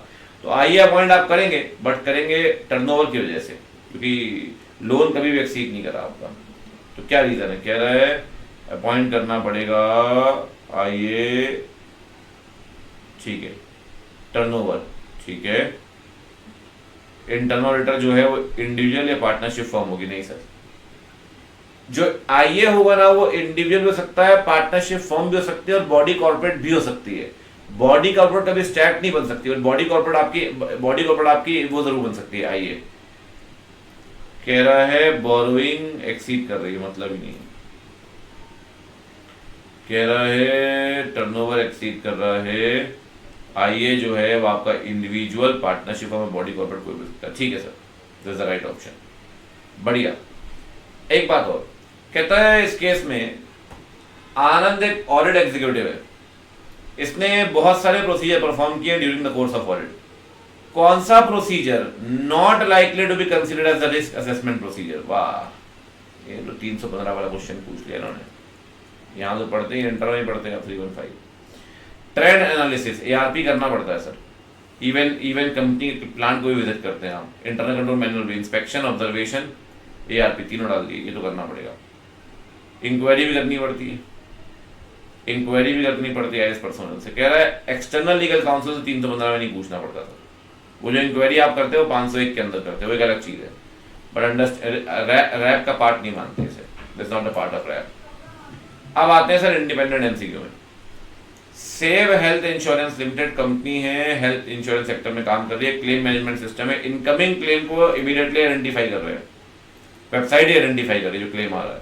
अच्छा, फॉर्म कस्टमर इशू करते हैं, वो साइन भी कर देता है, और वेरीफाई कर रहा है सिस्टम डेटा के अगेंस्ट। डेटा सिस्टम कस्टमर का पहले ही होगा, क्लेम आ गया है, चेक कर रहे हो हाँ भाई सब कुछ उसका इंश्योरेंस पॉलिसी एक्टिव है, सारे डिटेल सब कुछ सही है या नहीं, ये सब कुछ आप कर रहे हो, बहुत बढ़िया। आप बताइए कौन सी टेक्नोलॉजी का इस्तेमाल हो रहा है इस केस में। देखो ये बड़ी सिंपल सी टेक्नोलॉजी है, पर सेम एग्जांपल मैंने आपको दिया भी हुआ था जब मैंने आपको पढ़ाया था, बल्कि रिवीजन के अंदर मैंने सेम एग्जांपल दिया हुआ है, आरपीए, रोबोटिक प्रोसेस ऑटोमेशन, बहुत ही सिंपल। आइए अब बढ़ते हैं आगे। Bansal Arora and company, chartered accountant है, करंटली काम कर रहे हैं वो लिमिटेड की। भावेश बंसल एंगेजमेंट पार्टनर है और रिस्पॉन्सिबिलिटी होल्ड कर रहा है प्रोफेशनल स्टैंडर्ड्स की कंप्लायंस करने की, ठीक है। ऑडिट करते हुए एंगेजमेंट टीम ने देखा कॉम्प्लेक्स इशू आ रहा है वैल्यूएशन को लेकर, विद इन द टीम ना डिफरेंसेस ऑफ ओपिनियन है। सर देखो याद करिए एसक्यूसी 1 में अगर डिफरेंसेस ऑफ ओपिनियन आ रहे हैं ना और कॉन्ट्रडिक्टरी सिचुएशन है तो कंसल्टेशन करना पड़ेगा, याद करिए। In case of difficult matter you have to obtain the consultation under SQC 1। कह रहा है फॉर्म की पॉलिसी मानेंगे, रिजॉल्व करेंगे। कह रहा है जी मैनेजमेंट रिप्रेजेंटेशन लेंगे, कह रहा है कंसल्टेशन लेंगे विद इन द टीम, और नहीं है तो फिर आउटसाइड द फॉर्म, याद, ठीक। एसक्यूसी 1 चैप्टर नंबर 1 कंसल्टेशन लेना पड़ेगा, ठीक है। अलेक्सा प्राइवेट लिमिटेड ऑपरेट कर रही है इंडिया में पिछले 15 साल से। 3 ग्रुप कंपनीज है, एक सब्सिडरी है, 2000 सिंगापुर में और जर्मनी में। एक्विजिशन हुआ है सब्सिडरी का ग्रेजुअल, धीरे धीरे कंट्रोल आया इनिशियल इन्वेस्टमेंट के बाद, पहले कुछ इन्वेस्टमेंट किया फिर करते गए। स्टैट ऑडिटर जो हैं सारी ग्रुप कंपनीज के, ठीक है, ग्रुप कंपनीज के, उन्होंने डिटरमाइन किया कि जो ग्रुप कंपनीज है वो सिग्निफिकेंट है सीएफएस के लिए, ठीक है, all are significant, all group companies are significant, ठीक है। कह रहा है ऑडिटेड फाइनेंशियल स्टेटमेंट सारे कंपोनेंट के अवेलेबल है एक्सेप्ट जर्मन कंपनी। देखो सर ऐसा है, बड़ी सिंपल सी बात है, अगर कोई भी कंपोनेंट सिग्निफिकेंट है और उसका सीएफएस आपको नहीं मिल रहा है तो आप ये रिपोर्ट मॉडिफाई कर दीजिए। सर जब आपका एविडेंस ही नहीं मिल रहा आप कैसे दे सकते हो रिपोर्ट, आप बताओ।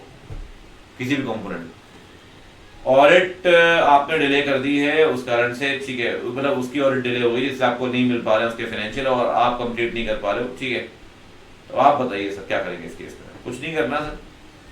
कह रहा है ऑडिट जर्मन कंपनी की प्रोग्रेस में है, उसके financial statement subject to audit है, तो आप कंसीडर कर लो ऑडिटेड और साइन फाइनेंशियल ऑडिटर को दे दो after the raise of matter of documentation only. वाह, अगर आपको नहीं मिलते audited financial statement German company का, मॉडिफाई कर दीजिए, कहानी कम, ठीक है जी।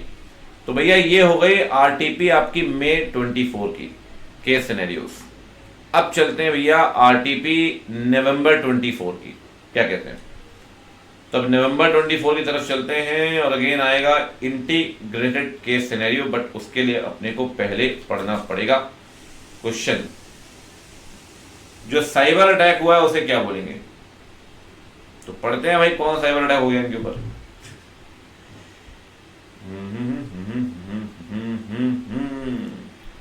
एक दिन सीएफओ को फोन आया वीडियो कॉल मैनेजिंग डायरेक्टर से, उसने बोला 90 लाख रुपए ट्रांसफर कर दो bank account of next limited. जब सीएफओ ने क्वेश्चन किया तो एमडी ने एक्सप्लेन किया कि नेक्स्ट के प्रोडक्ट जो है फास्ट मूविंग है और 30% कंपनी का रेवेन्यू लेकर आते हैं और पेमेंट जो है अप्रूव लिमिट थी इसलिए रेमिट कर दी without any further approval.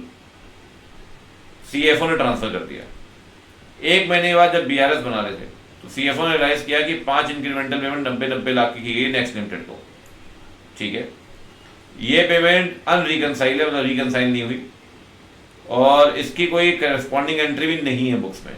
90 lakh की पेमेंट हो चुकी है भाई साहब, कोई एंट्री नहीं है बुक्स में। सीएफओ ने एक्सप्लेन किया, उस एमडी को बोला यार आपने वीडियो कॉल किया था कि पेमेंट करने के लिए, एमडी कह रहा उसने कोई वीडियो कॉल किया ही नहीं। चलो खैर ये तो सीएफओ और एमडी ने एक फोरेंसिक एक्सपर्ट को हायर किया। उसने देखा कंपनी के ऊपर साइबर अटैक और सोफिस्टिकेटेड एआई टूल का इस्तेमाल हुआ और इन्वेस्टिगेशन पता चला कि वीडियो कॉल जो था वो फेक था, डीप फेक, और लैपटॉप के उससे किया गया, जो लैपटॉप कंपनी का था ही, जो हैकर ने एक्सेस गेन कर लिया सीएफओ के लैपटॉप का और बैंक डिटेल वगैरह ले ली। बहुत बढ़िया स्पूफिंग, ऑर्गेनाइजेशन इन्फॉर्मेशन, और कंपनी ने पुलिस कंप्लेंट फाइल किया। बताओ भाई स्पूफिंग है सर, और क्या है। चलिए, कह रहा है एंगेजमेंट पार्टनर कंफ्यूज है, ऑडिट रिपोर्ट में क्या ऑडिट रिपोर्ट में इंपैक्ट आएगा साइबर अटैक का। आओ पहले एक बार ऊपर भी पढ़ लेते हैं। वैसे वो साइबर अटैक हुआ है तो ये कहीं ना कहीं मैटर ऑफ मोस्ट सिग्निफिकेंस है। ये टीचर जी को भी आप बताएंगे और यूजर को पता लगना चाहिए, तो कहीं ना कहीं इस मैटर को आप एज अ की ऑडिट मैटर बता सकते हैं, की ऑडिट मैटर 701 के अंदर। चलो पहले एक बार फिर थोड़ा बहुत पढ़ लेते हैं। रैप करते वक्त ऑडिटर ने देखा कि भाई आईटी एनवायरनमेंट, ठीक है ना, रिस्क है, सिग्निफिकेंट रिस्क। ऑडिटर ने एसेस किया कि प्रिंसिपल फाइनेंशियल सिस्टम जो यूज किए गए वो कॉम्प्रोमाइज हो गया during the cyber attack. Auditor ने फोकस किया कि जजमेंट जो मैनेजमेंट ने यूज किए हैं, ठीक है, उसको भी चेक किया। ऑडिटर ने इंक्वायरी की रिस्क मैनेजमेंट टीम के साथ और सीआईए के साथ, समझ पाए कि भाई साइबर सिक्योरिटी रिस्क वगैरह का असेसमेंट कैसा किया उन्होंने। मतलब सीआईए बताया ना, चीफ इंफॉर्मेशन ऑफिसर, सीआईओ, ठीक है, और जो मेजर्स लिए गए हैं रिस्क को रोकने के लिए। मतलब स्टैट अपना काम ढंग से कर रहा है सर। स्टैट ने पूरी इंक्वायरी की, स्टैट ने पूरा चेक किया, ठीक है। ऐसा नहीं स्टैट ने छोड़ दिया कि साइबर अटैक हुआ तो हमें मतलब नहीं है। तो कह रहा है सर ऑडिटर ने टीचर से ही बात की साइबर इंसिडेंट को लेकर। सब कुछ करने के बाद ऑडिटर को ऐसा लगा कि यार एडिशनल एफर्ट लग रहे हैं 20%, जितने लगने चाहिए उससे 20% और एडिशनल एफर्ट लग रहे हैं। ऑडिटर ने रिव्यू किया स्पेशलिस्ट की मदद से, मैनेजमेंट असेसमेंट, ये सब कुछ चीजें चेक की और उसने सब कुछ एग्जामिन करने के बाद बोला कि ये चीजें हैं। अब आपको साइबर अटैक के बारे में समझाना है तो कहाँ समझाओगे आप, ये क्वेश्चन पूछा है इंस्टीट्यूट ने सेकंड वाले में। तो भैया कह रहा है कि ऑडिट रिपोर्ट इम्पैक्ट होगी, कह रहा नहीं कोई इम्पैक्ट नहीं होगी, कह रहा है क्वालिफाइड ओपिनियन देंगे, कह रहा है ईओएम ऐड कर देंगे, कह रहा है क्यूरेट मैटर ऐड करेंगे, cyber incidence for most significance. ठीक है, आगे बढ़ते हैं। कह रहा है कंपनी जो है ना इंटीग्रेटेड रिपोर्टिंग करना चाहती है, इंटीग्रेटेड आईआईआरसी के हिसाब से, आईआईआरसी इंटीग्रेटेड रिपोर्टिंग। सेक्रेटरी कह रहा है मैंडेटरी हर लिस्टेड कंपनी है, ध्यान रखना बीआरएसआर नहीं कह रहा है, इंटीग्रेटेड कह रहा है, बीआरएसआर तो 1000 है, इंटीग्रेटेड 500। तो कह रहा है कंपनी सेक्रेटरी सही है, इनकरेक्ट, इंटीग्रेटेड आईआईआरसी 500। ठीक, फिर कहता है इंटीग्रेटेड रिपोर्टिंग कंपनीज में 6 कैपिटल होते हैं, बिल्कुल ठीक बात है। कंपनी ने देखा इंटेंजिबल एसेट और roof top solar equipment, intangible asset हो गई आपकी इंटेलेक्चुअल कैपिटल और रूफ टॉप हो गया आपकी नेचुरल कैपिटल सोलर इक्विपमेंट।